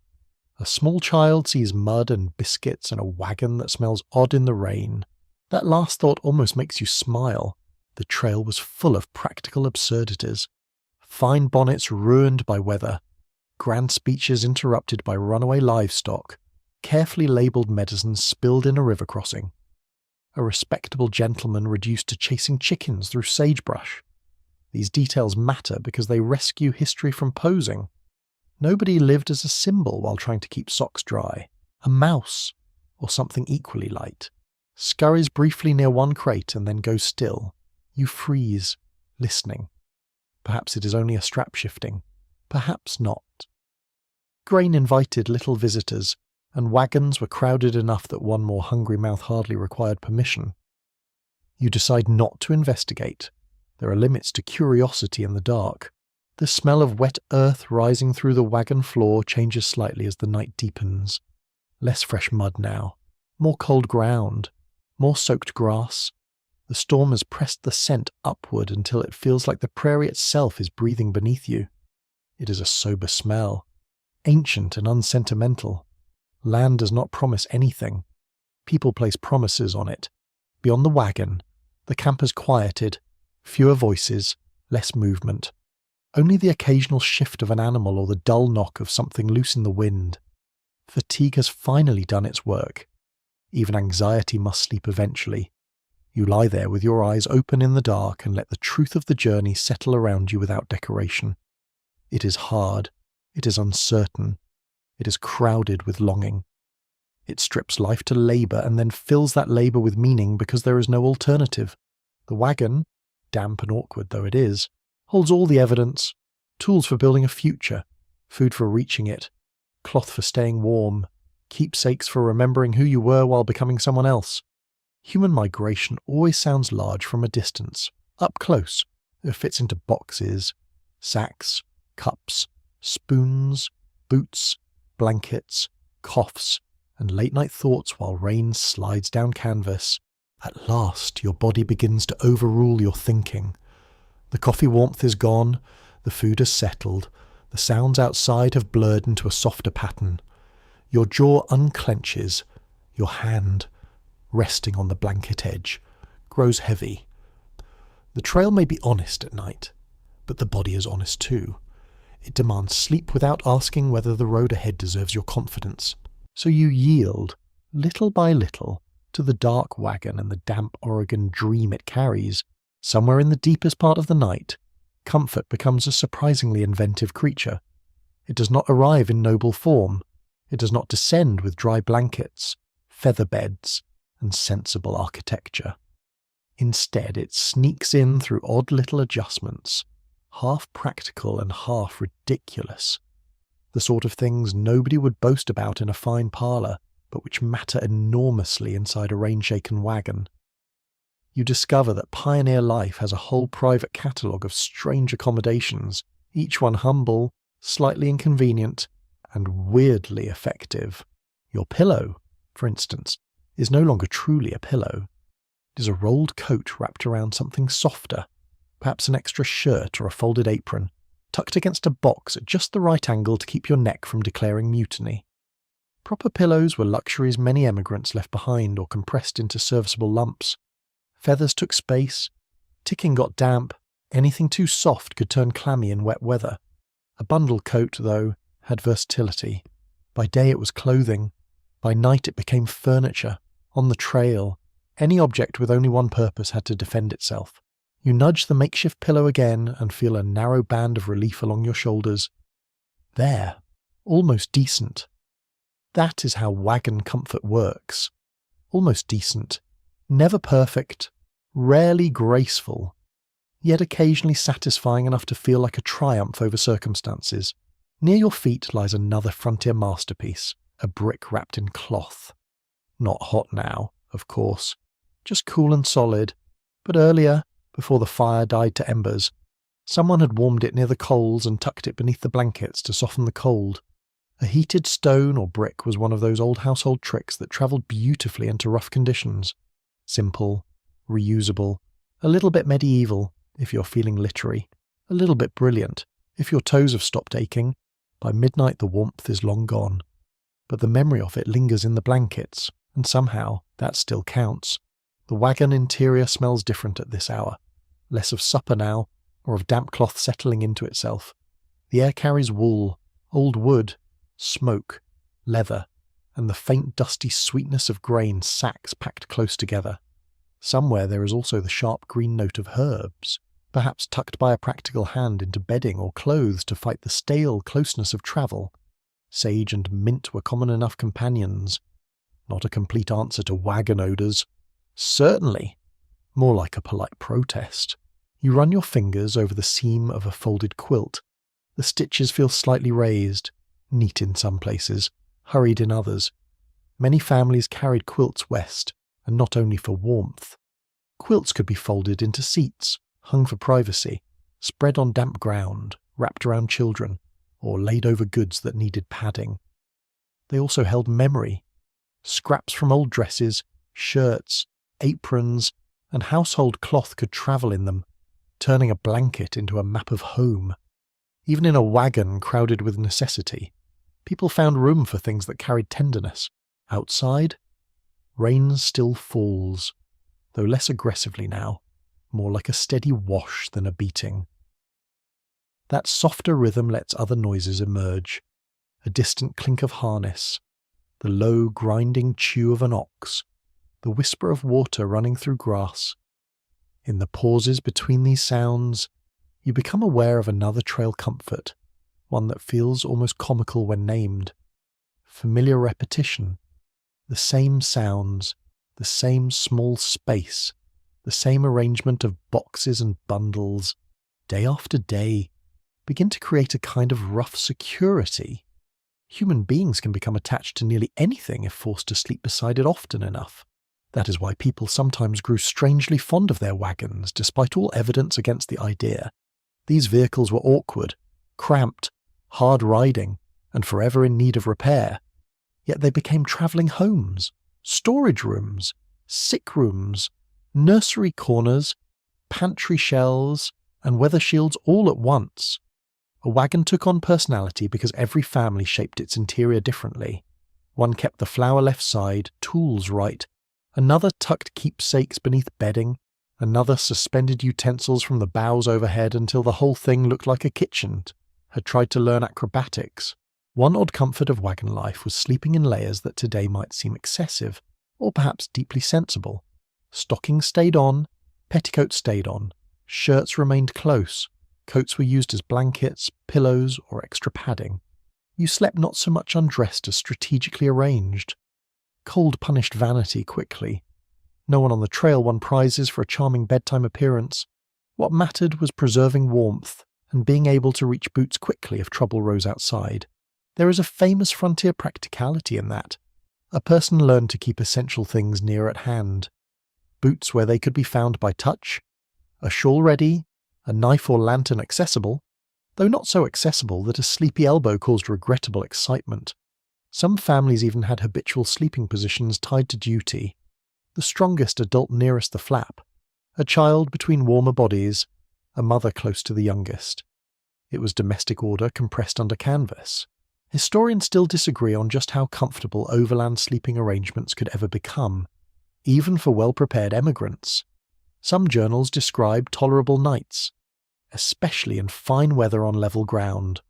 Others make wagon sleep sound like a long-running dispute between the spine and the imagination. Both may be true, so much depended on weather, loads, family size, health, and whether the person writing had a tendency toward understatement. Frontier diaries often hide misery inside calm sentences. Slept poorly, very cold, much mud. Those little remarks can cover a multitude of indignities. You shift your weight and find another improvised luxury, a folded piece of canvas tucked under the blanket where it blocks a draft from the wagon wall. Crude. Yes. Effective. also yes. People on the trail became excellent at coaxing usefulness from scraps.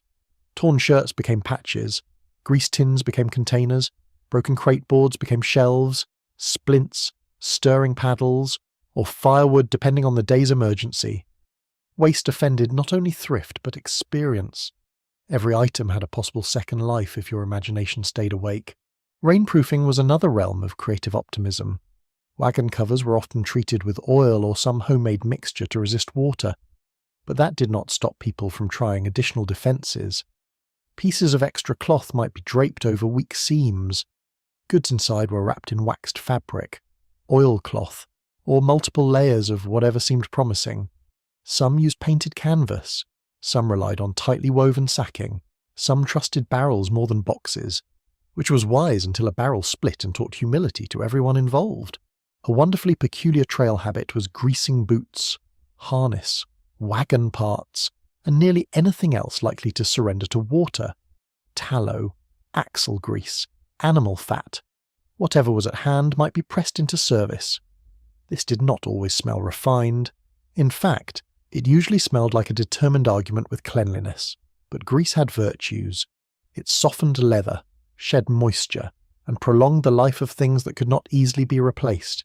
The frontier, it must be said, had a very broad definition of acceptable scent. You pull the blanket higher and feel the rough wool graze your chin. There is comfort, too, in texture, even coarse texture. The smooth rim of a tin cup, the familiar worn handle of a spoon, the nubby weave of a shawl, the slickness of a waxed cloth protecting a parcel from rain. In a small, dark space, touch becomes a way of orienting yourself. You know objects by their surfaces before their shapes. A wagon at night is practically a lesson in tactile geography. Something gives a soft rustle above you. You look up, though there is little to see. From one bough hangs a small bag of dried apples, tied high against mice and careless hands. The fruit inside has gone leathery with age, but still carries a faint sweet smell. Dried fruit was a treasure on long journeys, not only for flavour but for comfort. A bit of apple could brighten a breakfast or settle a restless child. It could also remind a person of orchards, kitchens, and settled harvests, which is no small thing when rain is tapping over your head and the road ahead remains uncertain. Another oddity of wagon living was privacy, or rather the elaborate pretense of it. In such close quarters, true privacy barely existed. Families changed clothes behind quilts, stepped briefly into darkness, or simply developed a heroic ability not to notice one another. Modesty became creative. A shawl hung across a corner could announce that someone wished to be left in symbolic seclusion. Everyone understood the fiction and politely honoured it. Civilization often survives by agreement more than by architecture. You hear a low murmur from a nearby wagon, then silence again.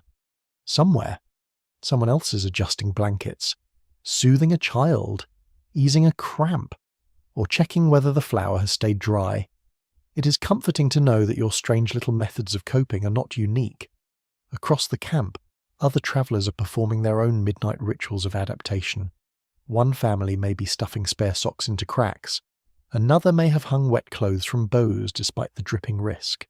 Another may have arranged children crosswise for warmth, creating a human knot of elbows and trust.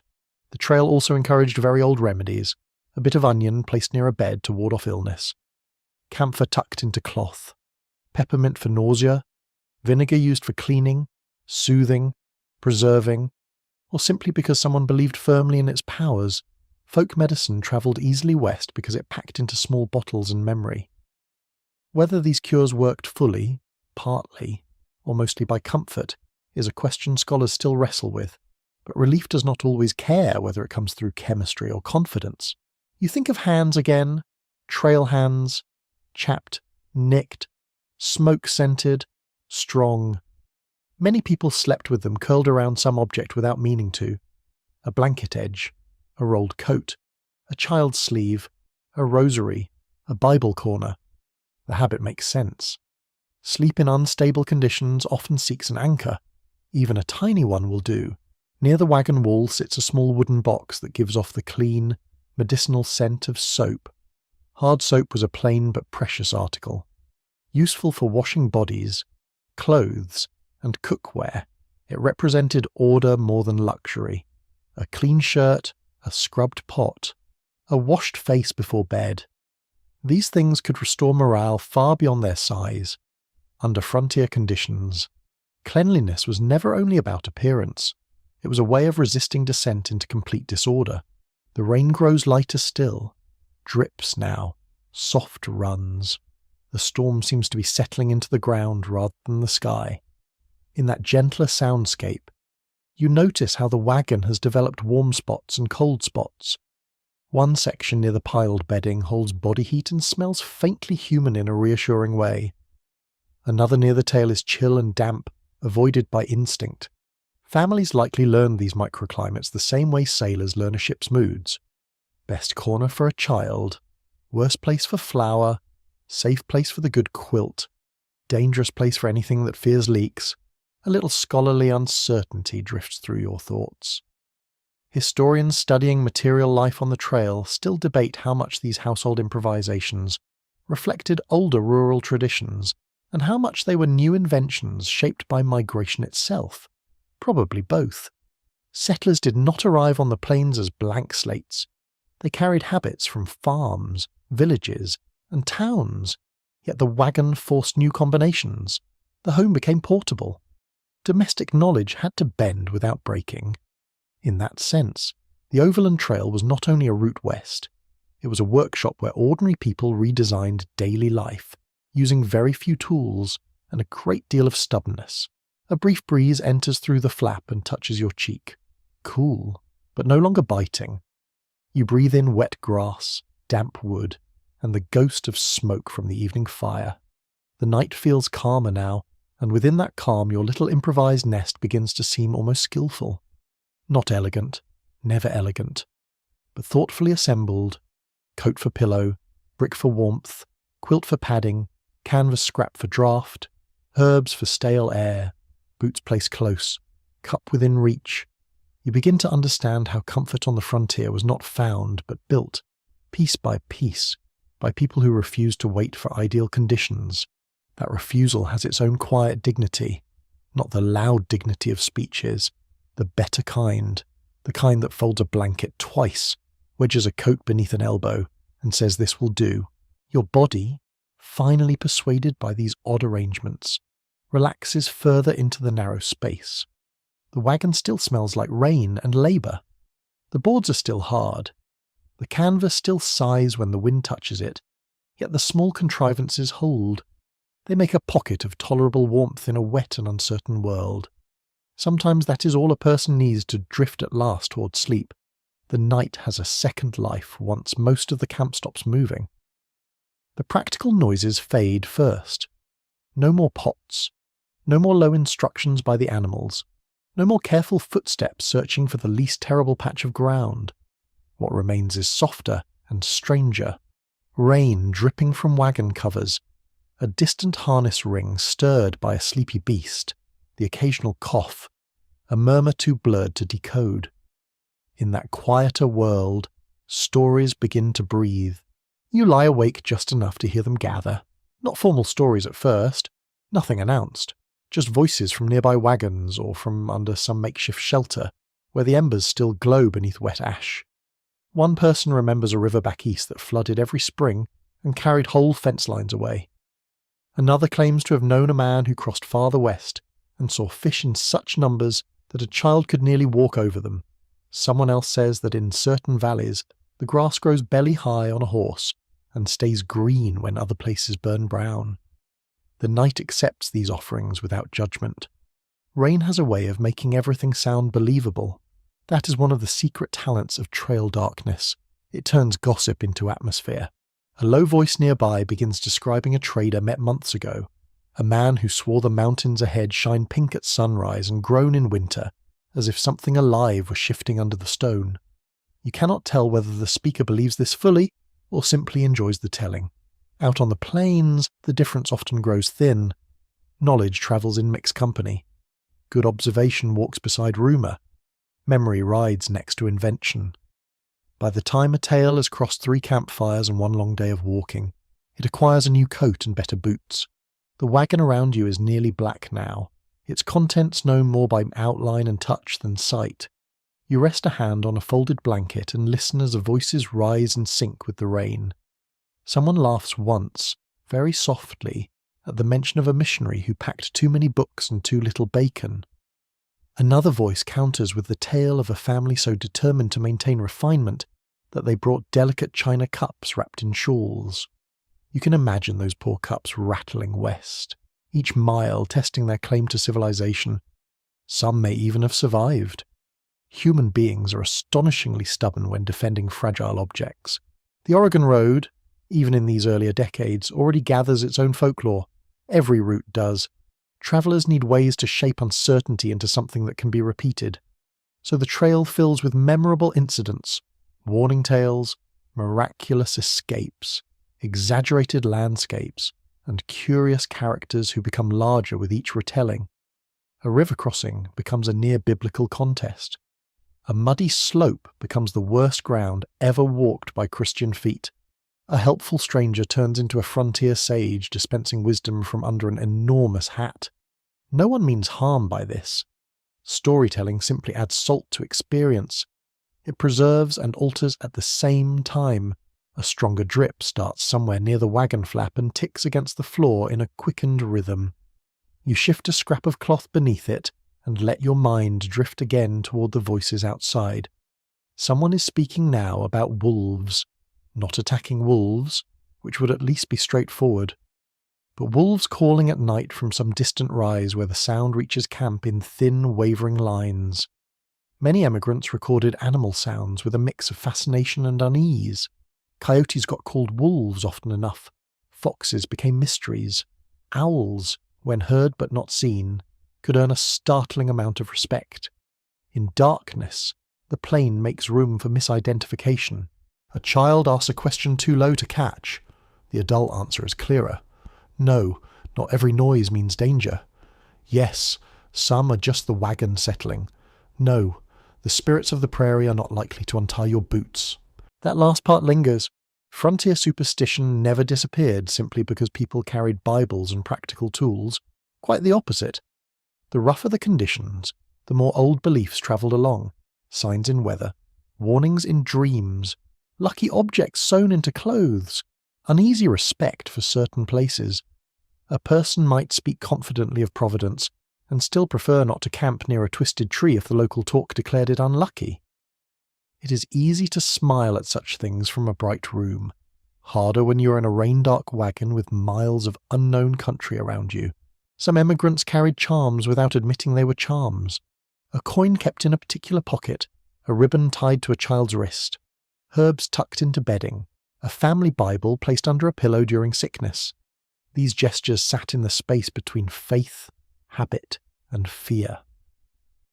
Historians still debate how openly such practices were acknowledged in trail communities, since diaries often blur or omit what might sound foolish to later readers. Yet hints survive everywhere. Human beings do not stop seeking patterns merely because the road gets rough. You hear a woman farther off telling a story about lights seen once over a riverbank, moving where no lantern should have been. Her voice is calm, almost amused, which somehow makes it more unsettling. Perhaps she means marsh gas, perhaps smugglers, perhaps nothing at all. Perhaps she enjoys the little pause that follows when listeners are not certain whether to laugh. That pause is the true home of ghost stories, not belief exactly, not disbelief either, just a delicious little unsettled space.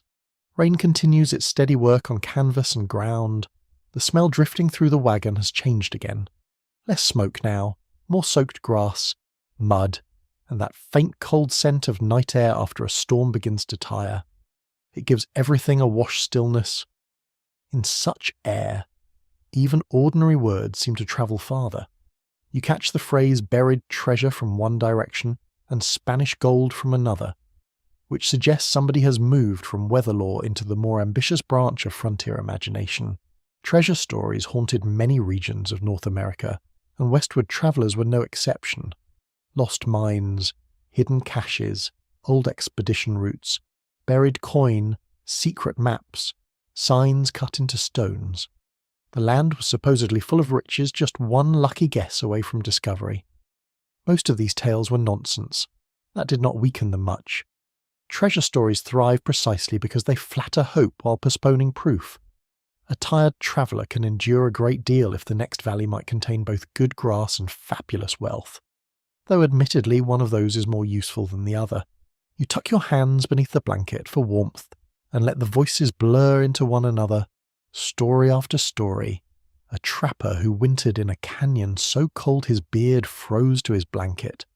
A family who found a spring by following birds at dusk. A preacher whose sermon was interrupted by a mule with stronger opinions. Some of these tales may be true in outline. Some are likely improved by memory. All of them serve the same purpose. They make the night less empty. They put a human frame around a huge landscape. There is also gossip, the other great fuel of camp life, who packed foolishly, who guards their coffee too closely, which husband pretends to know the route better than he does, which child can sleep through thunder like a saint, which ox is the cleverest escape artist. Gossip is not noble, but it is deeply social.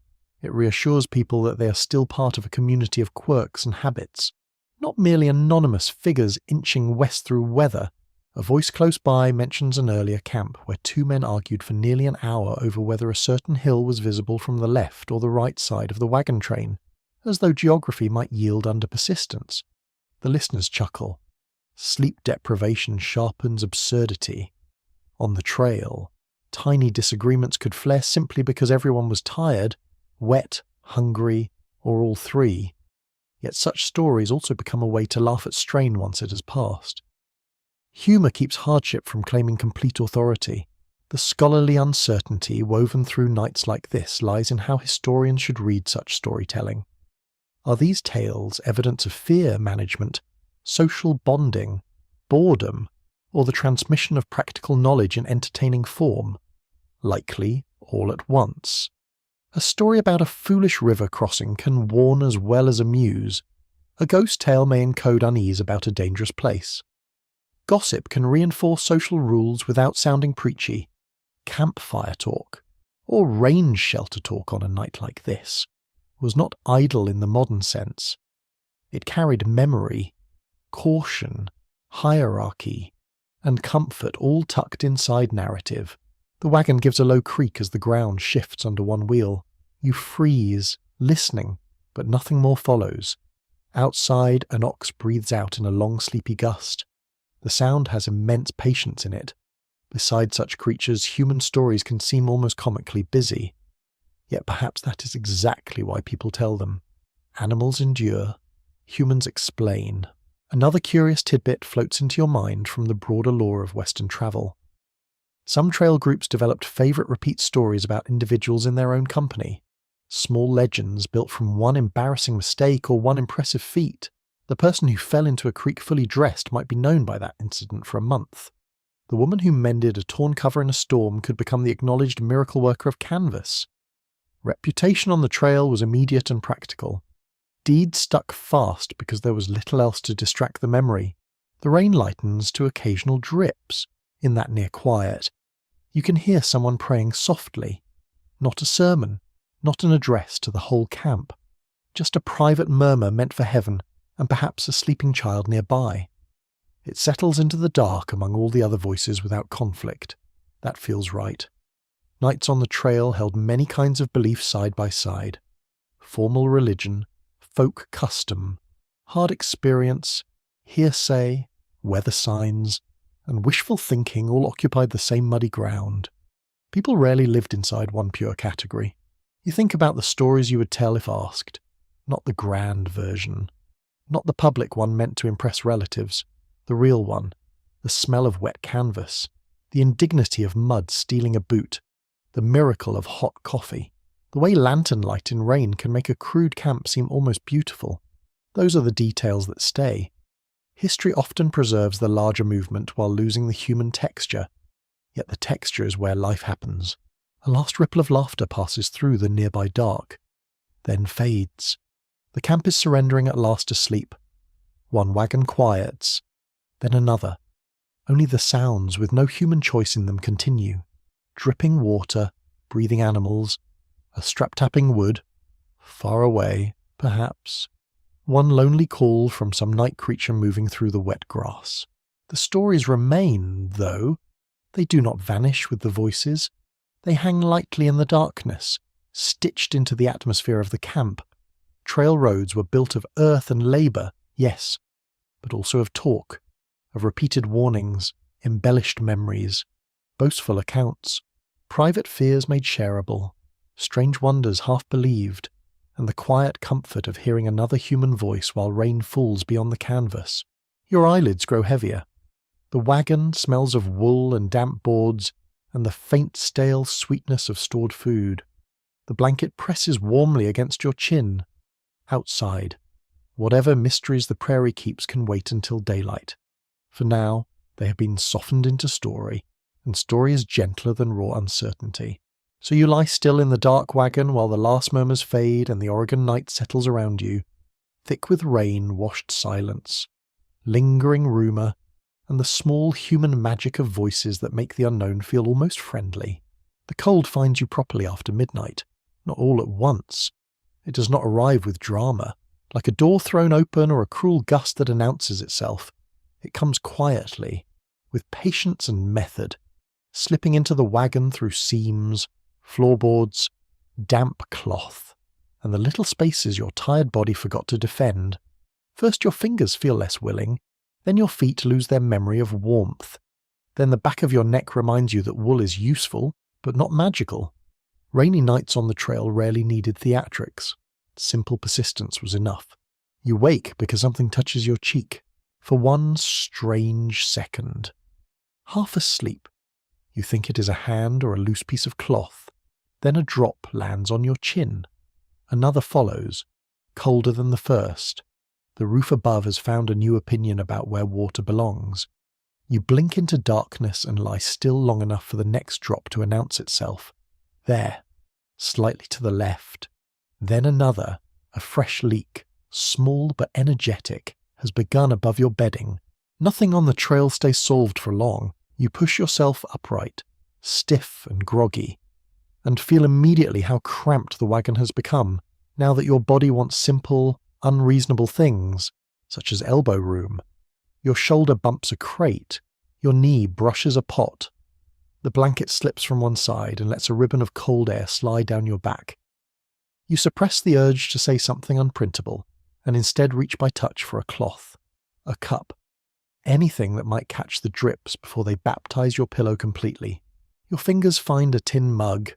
You set it beneath the leak and wait. Tap, tap. Good, annoying, but controlled. Then you hear a second sound, softer and worse. The unmistakable patter of water landing somewhere on cloth instead of metal. Another leak. Of course, somewhere near the wagon wall. Rain has found its way through a seam or along a fold in the canvas and is now working steadily downward. The storm is less violent than before, but in some ways this is more irritating. A fierce downpour at least behaves openly. A weary, lingering rain becomes crafty. You shift the bedding farther inward, dragging quilts and blankets by inches through a maze of boxes and sacks. The wool catches on a crate corner. A spoon rattles loose and clinks against the floorboard. You freeze, listening for any sign that you have woken the camp or caused some larger domestic avalanche.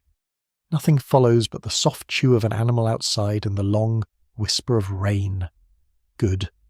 Your private battle with moisture remains private. This is where patience becomes more valuable than strength. A broken wagon tongue needs muscle and tools. A leaking night needs stubbornness and small decisions. Move the blanket, fold the damp edge under, set a cup under that drip, add a cloth here, protect the dry shirt there, shift your boots away from the wet patch creeping across the floorboards. Each action is minor.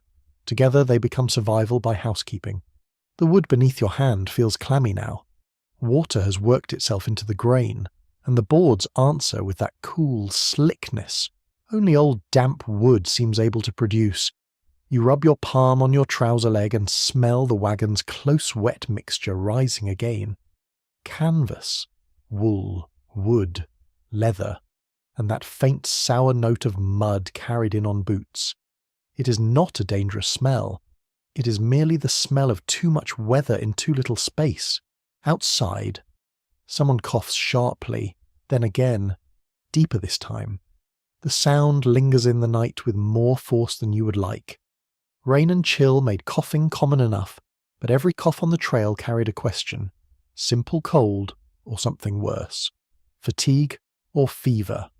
A rough throat or the beginning of a weakness that might cost days. Health on overland journeys could tilt on small things. A wet night alone did not doom anyone, but several in a row, mixed with poor sleep and hard travel, could begin pulling strength away with quiet efficiency. You tuck the drier portion of the blanket around your shoulders and sit for a moment, letting the cold settle honestly against you. Your hands ache slightly as they warm themselves under your arms. The floor tilt feels more noticeable now. Perhaps one wheel has sunk a little deeper into the mud. Perhaps you're simply too tired to ignore it any longer. A wagon at night is never perfectly level, which means sleep becomes a continual diplomacy with gravity. Slide this way. Brace that knee. Wedge an elbow there. Human beings can get used to astonishing nonsense if given no sensible alternative. Another drip hits the tin mug. Tap. Then another. Tap. The sound becomes maddeningly distinct in the hush. Not loud. Just precise. Exact enough that your mind begins waiting for it. Trail nights often contain this kind of tiny torment. A squeaking strap. A draft at one ankle. A mule with insomnia. A child whose sleep talks. Nothing dramatic. But each little irritation grows large in darkness, because there is nowhere to escape it. You think of how often the overland journey is remembered in terms of mileage and danger while forgetting the tyranny of discomfort. Yet discomfort had power. Wet cuffs, cold feet, cramped muscles, spoiled sleep. These could make reasonable people cross, impatient, or foolish. A man who could face a river bravely might still lose his temper over a damp blanket. A woman who managed camp with admirable calm by day might feel near tears from the simple fact that nothing would dry. Hard travel tested not only courage but temperament. Historians sometimes note that the daily hardships of emigrant life, especially for women and children, were often underplayed in later heroic retellings. The big public story preferred endurance in broad strokes. The private record reveals another layer entirely: sleeplessness, laundry that never stayed clean, wet bedding, muddy hems, hungry children, cramped quarters, and the endless labour of keeping ordinary life functioning under extraordinary conditions. Those details do not diminish the journey. They make it real. You reach up and touch the inside of the canvas near the new leak. The fabric is cool and swollen with moisture, almost pulpy along one seam. Wagon covers were expected to work hard, but they aged quickly under sun, wind, dust, and rain. Water could follow stitches, collect in sags, or press through weakened spots by sheer repetition. Some emigrants patched holes with whatever cloth they had at hand, even old garments or scraps from flour sacks. A wagon cover, much like the people beneath it, survived through constant mending rather than innate perfection. A curious old practice comes to mind. Some travellers rubbed soap or grease along seams in an attempt to slow leaks. It was not elegant, and it was certainly not guaranteed, but desperate times have always encouraged experimental domestic science. Out here, the line between home remedy and engineering was remarkably thin. The cold has now reached your feet with full confidence. You pull them up and rub them briskly through your stockings, then tuck them against the least damp part of the bedding. Better. Not good. Better. That is often enough. The body asks less of life when exhausted. It narrows its demands. Some warmth, some dryness, a position that does not punish the spine too severely. The standards of a proper bed fade into legend. The camp outside seems almost asleep now, though complete sleep on the trail is rare. There are always a few listeners, a few watchful souls, a few beasts shifting in harness or dreaming their own animal dreams. You hear the faint clink of a chain, then a hoof scraping mud. Somewhere farther off, perhaps under another wagon, a baby whimpers and is soothed almost before the sound is fully born.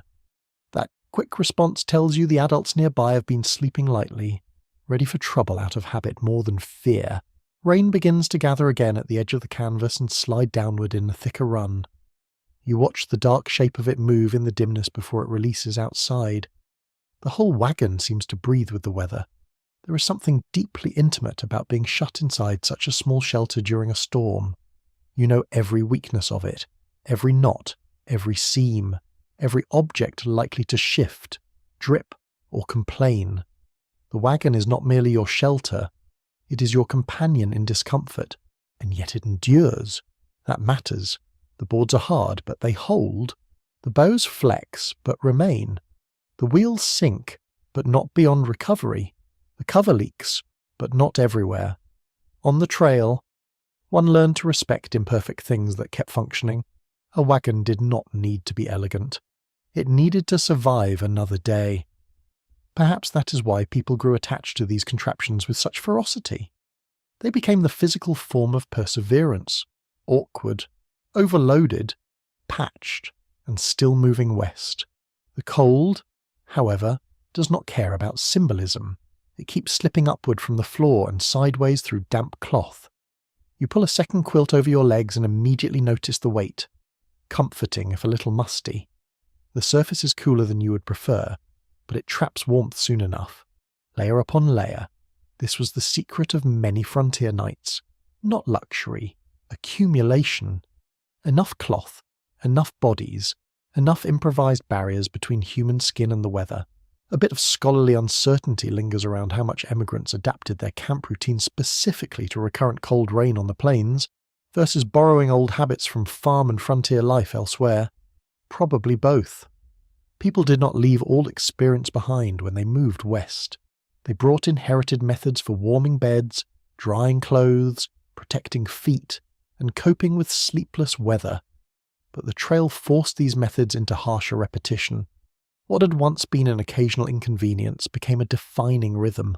One more drip misses the mug and lands on the blanket edge. You sigh, reposition the cup, and stuff a rolled rag against the wall where water has begun creeping inward. The rag darkens quickly but buys you time. It is astonishing how satisfying a tiny success can feel at this hour. You have not conquered the storm. You have merely redirected part of it into a mug and a cloth. Still, that is something. Human beings love a manageable problem. Your hands settle at last. The shivering eases, not gone, but quieter. The wagon smells soften again into something familiar. Wet wool, wood, a trace of old smoke, stored grain, the sort of scent that, under other circumstances, might seem unpleasant, but now simply means home for the night. Familiarity has its own warmth. You lie back carefully, choosing the driest arrangement available. One knee bent, one shoulder tucked against the rolled coat, the least damp blanket edge pulled close to your neck. The mug remains under the leak, continuing its patient metallic tapping. Outside, the rain has weakened to a fine, steady whisper. The camp feels suspended between trouble and rest, not fully at peace, but no longer actively fighting the weather either. This may be the true difficulty of a wet trail night. Not terror, not catastrophe. The accumulation of little troubles that ask for energy after your energy is already spent. A leak, a chill, a cough, a cramped leg, a dripping seam, each one small, together, enough to make sleep feel earned rather than given. And perhaps that is why these nights shaped people so powerfully. They taught endurance in ounces instead of tons. Not the grand endurance of legend, but the quieter kind. The kind that moves a blanket, catches a drip, warms numb fingers, and settles back down because morning will come whether the bed is good or not. The tap of water in the mug slows. Your feet begin, gradually, to forgive the night. The cold still waits in the corners, but it has lost a little ground.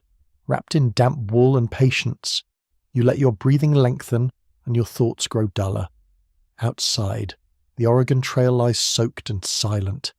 Inside, the wagon creaks once, softly, and holds you through the last cold hours before dawn. Toward the last hours before dawn, the storm begins to lose its conviction. You notice it first in the spaces between sounds. Rain no longer falls as a single sheet over the world. It breaks apart, a drip here, a soft run there. Water slipping from canvas edges in patient little threads. The wagon, which all night has seemed wrapped in one long wet sentence. Now here's punctuation. Small pauses appear. In those pauses, the camp emerges differently. You lie still and listen to the quiet growing. It is not true silence. Of course. The trail never offers that. A harness ring taps once when an animal shifts its weight. A wheel gives a faint settling creak in the softened ground. Somewhere a sleeper coughs in a half-dream and turns over. But the heavy weather has stepped back enough for each sound to stand alone. The night feels wider now, less pressed against your face, less crowded by rain. After hours of listening to water claim every surface, this thinning of noise feels almost ceremonial. The air inside the wagon has changed too. It is cooler, cleaner, less thick with trapped damp. Wet wool still smells like wet wool, and the boards still carry that clammy wooden scent of long exposure, but something fresher moves among them now. Grass, mud, a faint current of open air slipping under the flap. The storm has washed the prairie and left behind that sober green smell which belongs only to earth recovering from rain. You ease one hand out from beneath the blanket and rest it on the floorboard, still damp, but no longer actively cold. The mug beneath the leak gives only an occasional tap now. The little emergency of midnight has relaxed into an inconvenience for morning. Even discomfort grows sleepy eventually. Your body has the dull, heavy feeling that comes after broken rest. When sleep is visited, but not kindly, your neck complains in a stiff line down one side. One knee feels older than it did yesterday. Your feet, tucked deep in the driest corner of the blanket, are at last willing to believe in warmth again. None of this feels dramatic. It feels worn. That may be the real texture of overland fatigue, not collapse, but a steady sanding down of ease. Outside, an ox breathes out in a long, slow huff. Another answers with the soft scrape of a hoof in mud. Those sounds carry a surprising gentleness at this hour. All night the animals have been part of the weather, moving shapes in rain and darkness, necessary and vaguely anxious. Now they seem almost reflective, if an ox may be granted such a quality. Their patience returns with the quieter air. You can imagine broad, wet backs steaming faintly in the chill, heads lowered, eyes half closed, the whole useful weight of them waiting for light and labour to begin again. A thin greyness has started to seep through the canvas. Not dawn exactly, more the rumour of dawn. The wagon interior shifts from black to shadowed brown. Shapes emerge slowly. The outline of a crate, the fold of a blanket, the dark curve of a hanging strap. A spoon near the wall catches the faintest glint and then loses it again. There is something intimate about this first weak light. It does not reveal much, only enough to remind you that the world still exists beyond the small republic of touch and sound. You lift the wagon flap a hand's width and peer outside. The camp looks transformed. Not prettier exactly, though there is a kind of beauty in it. The rain has left everything darkened and still. The ground gleams. Puddles lie like pieces of dull silver between wheels. The wagon covers, wet and heavy, hold the first colourless hint of morning along their curves. Beyond them stretches the prairie, washed into quiet greys and deep greens, with low mists trailing close to the earth as if the land itself were exhaling. No one is fully up yet. That surprises you, though it should not. People are there, certainly, but hidden in wagons, bundled beneath quilts, lingering in those final selfish moments before duty returns. One figure moves near a team, slow and wrapped in a blanket or coat, checking ropes with the resigned care of someone who knows the day will be muddy and sees no point pretending otherwise. Farther off, a dog noses the ground and sneezes, offended by wet grass. The whole camp feels suspended, balanced between exhaustion and necessity. This may be the loneliest hour on the trail, not because you are alone. You are plainly not. There are families all around. Animals, goods, tools, little islands of human intent scattered over the damp ground. Yet before sunrise, each person still belongs partly to private thought. The communal rhythm has not resumed. No one is asking for water. No fire is crackling. No breakfast smells drift through camp. The day's shared chores have not yet pulled everyone into motion. For a brief stretch, even in company, you sit inside your own head. That solitude has weight. Migration often sounds collective in the telling. Wagon parties, settlements, trails, companies, nations pushing west, all true in their way. Yet each traveller carried a more private cargo, quiet hopes, secret doubts, old griefs, resentments never fully spoken, images of the life being left behind, guesses about the life ahead, in a wagon before dawn, with the rain finally easing and the prairie holding its breath. Those inward things can feel almost louder than the weather did. You think about home, though home has become a slippery word. The place left behind is still there, perhaps with its known roads, known neighbours, fences, kitchen smells, and settled rooms. But distance has already begun to alter it. Memory softens one part and sharpens another. The things that once felt ordinary now seem rich. Dry floors, a chair that belongs in one place and stays there, a roof that does not need to be reasoned with, the taste of milk fresh from a known cow, the sound of rain from inside a real house. No wonder emigrant letters so often describe such details. Comfort becomes visible only after losing it, and yet you know that many people on the trail did not leave comfort in equal measure. Some left debt, crowding, worn-out land, family trouble, narrow prospects, or the slow suffocation of a life that no longer seemed likely to improve. The idea of home is rarely simple.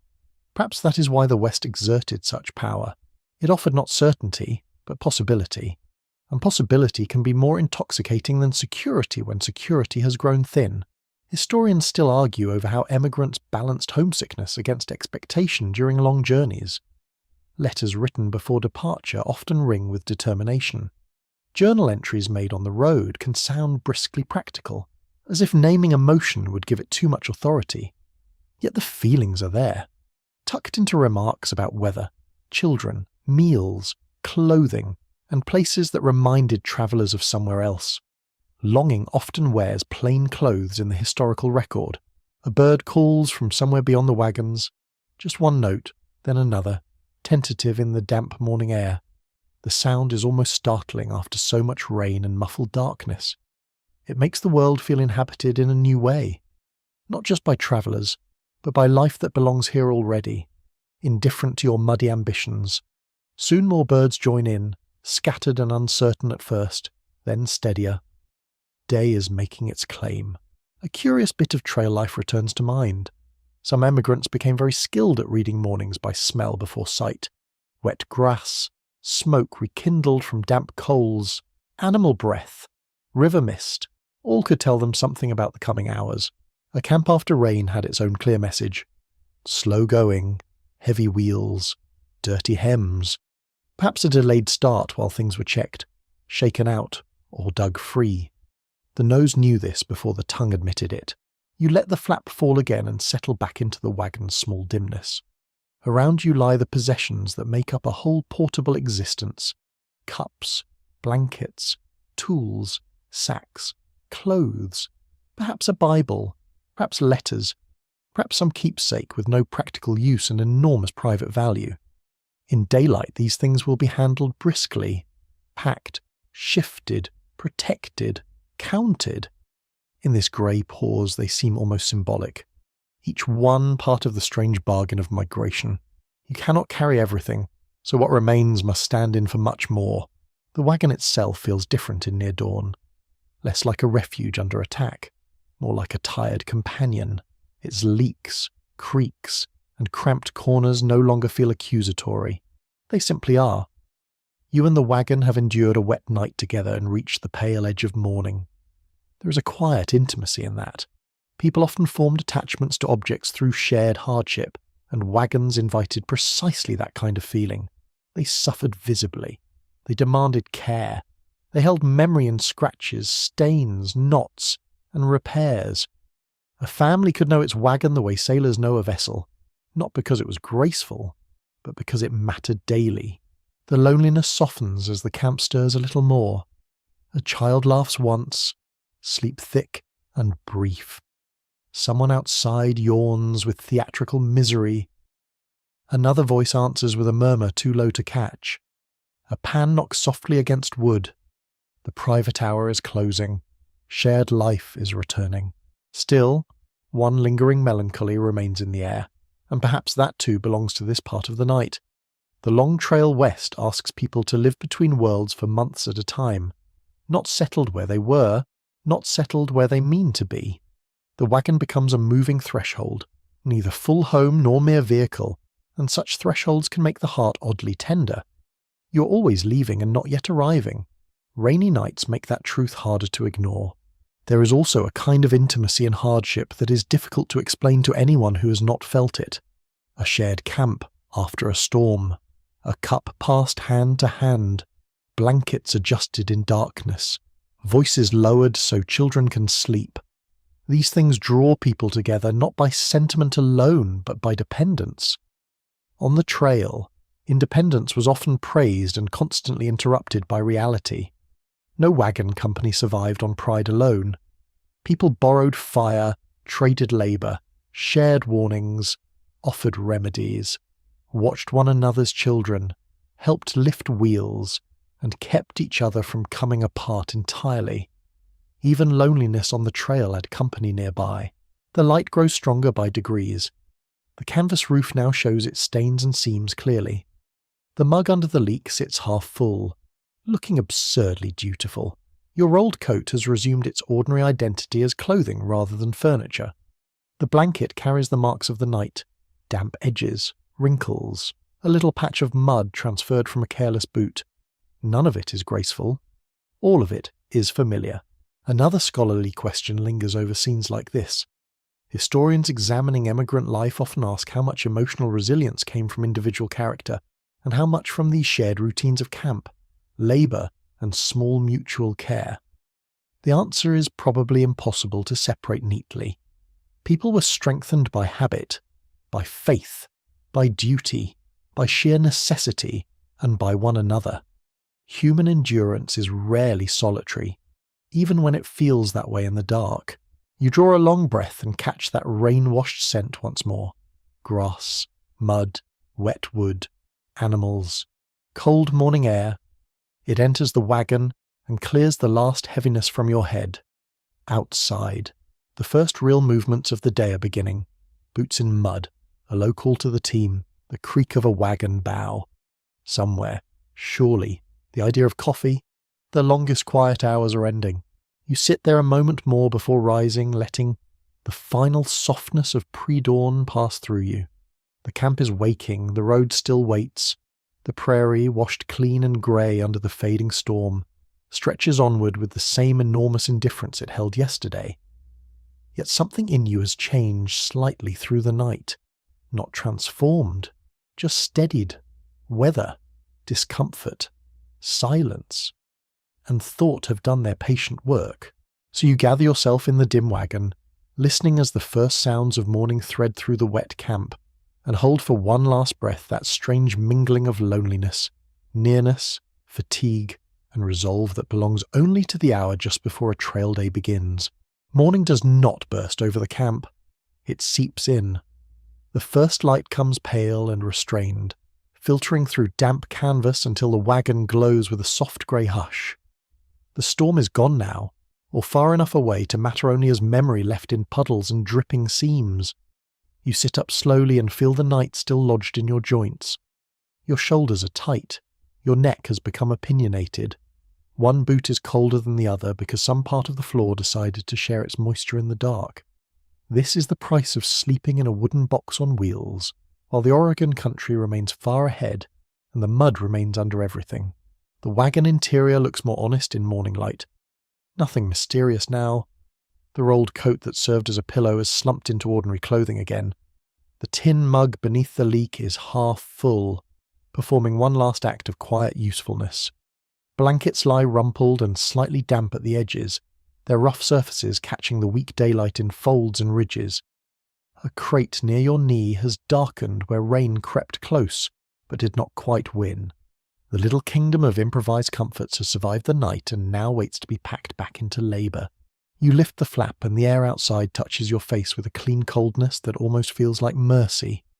The prairie smells washed, wet grass, dark earth, soaked wood, animal breath, and the faint sweet hint of crushed sage rise from the ground together.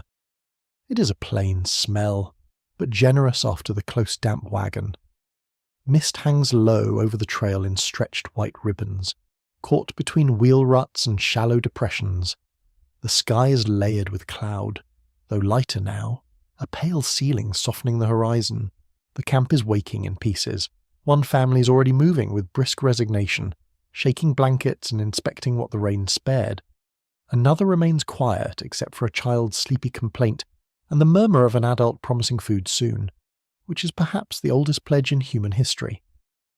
A man near the oxen bends to check a hoof, then straightens with the groan of someone whose back has not approved of frontier life for some time. Nearby, a woman wrings out a cloth and hangs it from a wagon bough, though the morning offers little confidence it will dry properly. Still, one tries. The trail is built as much on trying as on succeeding. The ground answers your first step with a heavy sucking sound. Mud grips your boot as if it had missed you terribly during the night.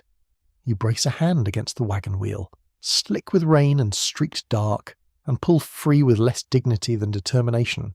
All around camp, people are performing the same negotiation, boots lifted carefully, skirts gathered, tools carried high, children warned away from puddles that attract them precisely because they are warned away. The rain has turned every movement into a small practical comedy. Breakfast begins as smoke. A reluctant little fire is nursed under cover from coals that somehow outlived the weather. The smoke creeps sideways through damp air before rising, carrying with it the smell of wet ash, and then, blessedly, coffee.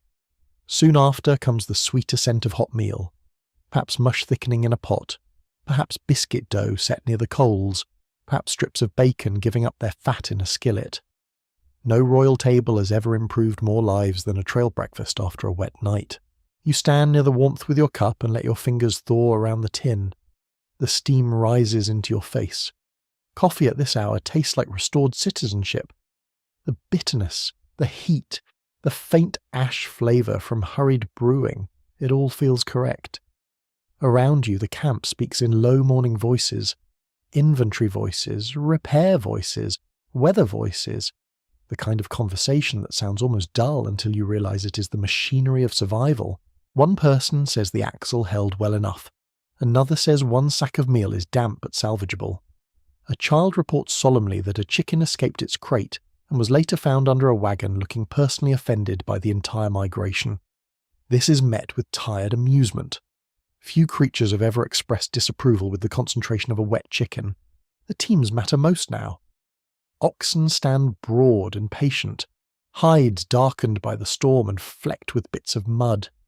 Their breath ghosts lightly in the cool air. They look as though nothing in the world could surprise them, which may be the chief reason people trusted them. Oxen were slower than horses and rarely admired for beauty. But speed was not the frontier virtue most needed. Endurance was.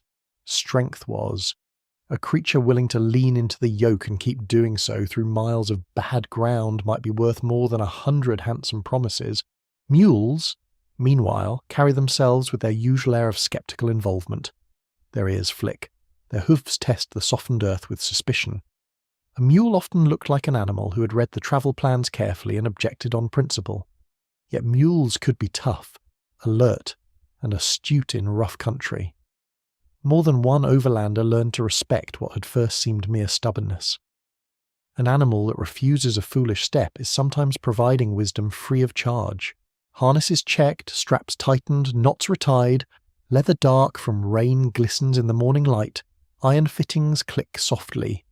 The smells around the teams are rich and layered, wet hide, dung, trampled grass, sweat worked back out by weather, and the oily tang of grease where wagon parts have been tended. There is nothing delicate about it. Yet there is something deeply reassuring in the busy sound of readiness. Movement is returning to camp. A curious truth of the overland road appears most clearly on mornings like this. You never truly finish settling in because you must always prepare to leave again. Beds become bundles. Cooking places become empty patches of churned ground. A lantern disappears into a crate. A cup dries briefly in one hand before being stowed in another.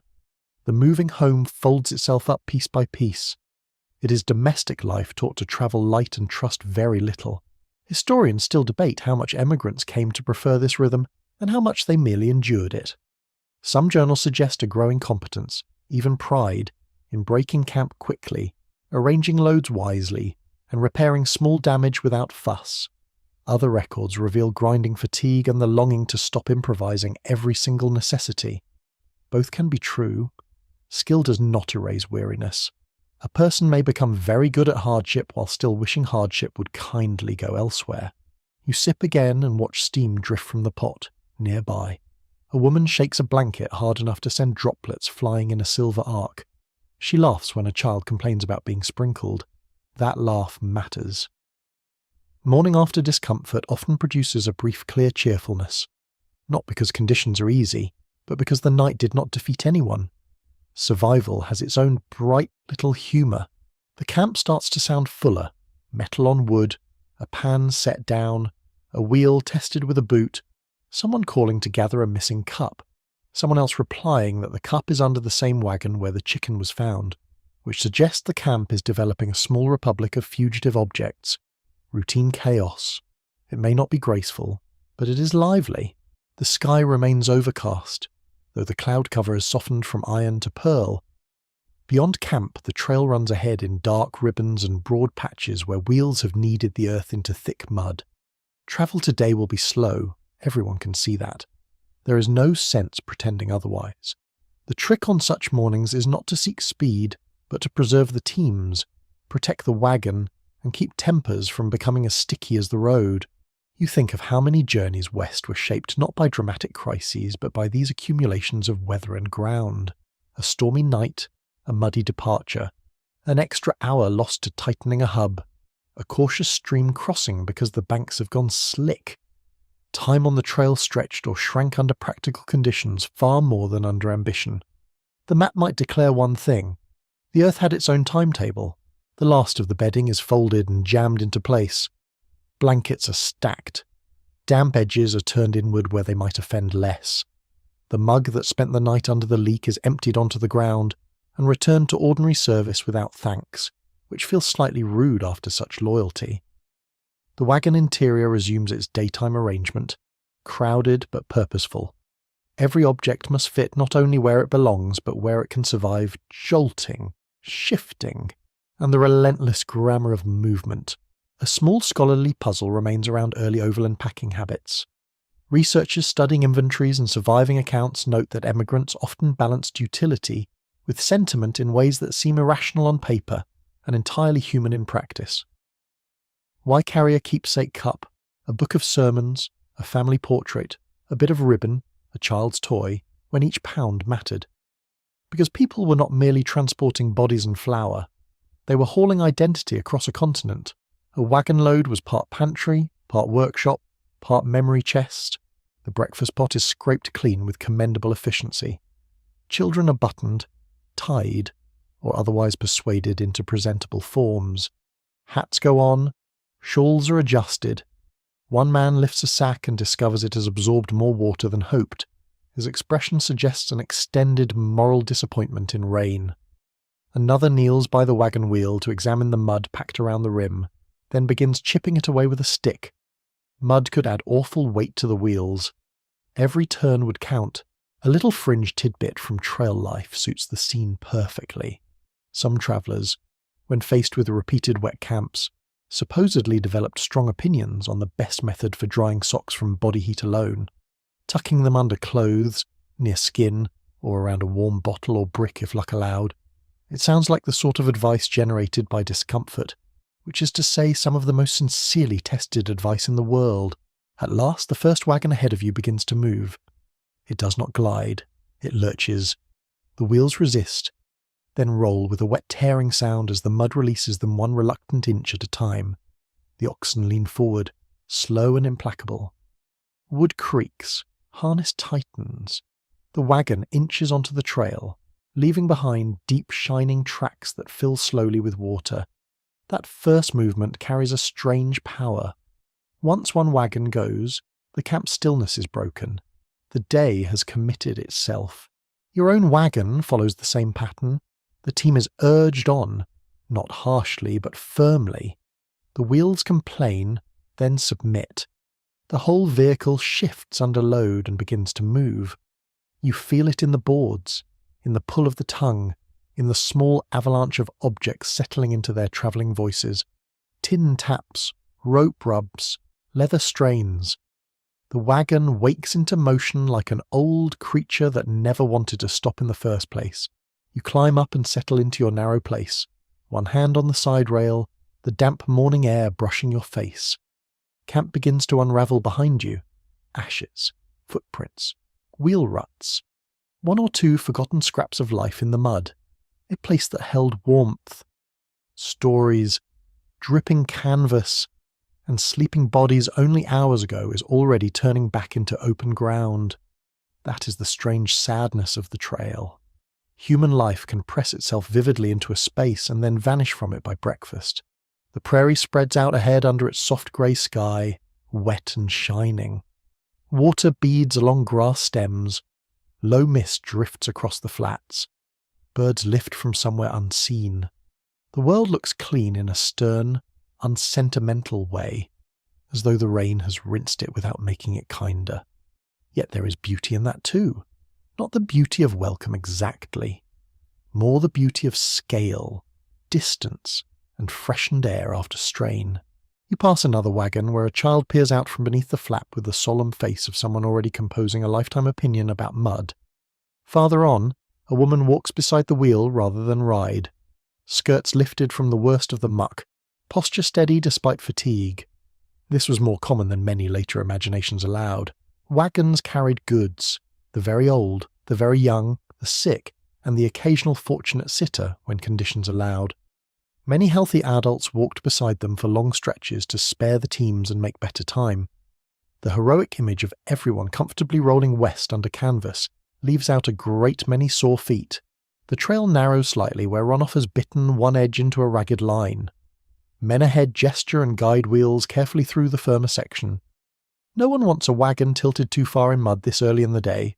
Small decisions matter. Angle here. Wait there. Keep the team straight. Lift that crate if the wagon lists. The work is full of attention. Perhaps that is why overland travel changed people so deeply. It demanded practical thought almost without pause. Dreams of the West remained.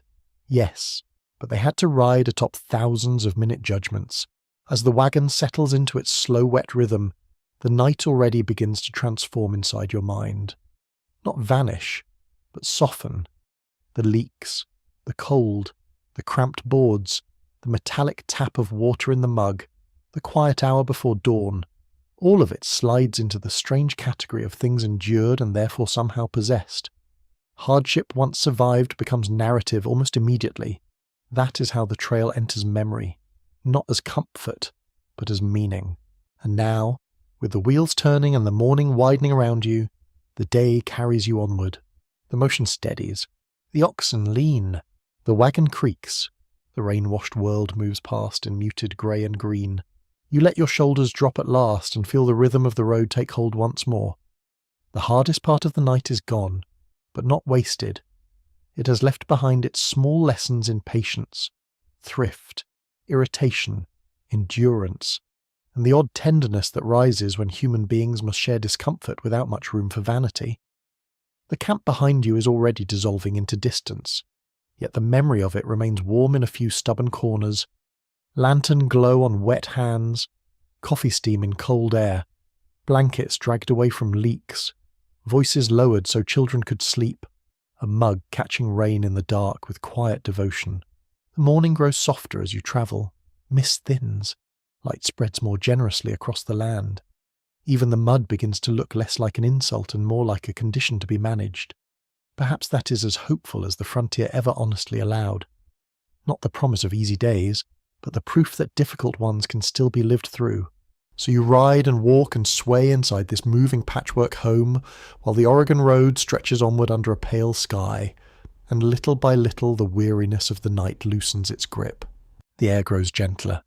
The sounds space out. The wheels turn as though they have always known this road, and as the damp morning opens wider around you, you feel the trail carry not only your wagon, but your thoughts into a calmer distance where effort becomes rhythm, and rhythm becomes something close to peace. The light now is mild and silvered, resting softly on the wet canvas, on the broad backs of the oxen, on the deep tracks filling with the last traces of rain, and your breathing slows to match the unhurried movement of the wagon until everything seems to drift together. Wood, cloth, cloud, grass, and the quiet persistence of living. You let your eyes grow heavy, not from danger now, but from relief. The trail rolls on, the morning holds, and in this cool grey hush, with the storm behind you and the day still young, you settle into the gentle creak and sway of the journey, allowing the washed prairie, the patient team, and the soft breathing space of dawn to carry you toward rest, until thought thins, the road blurs kindly, and the whole wide frontier seems to rock you, slowly and safely, towards sleep.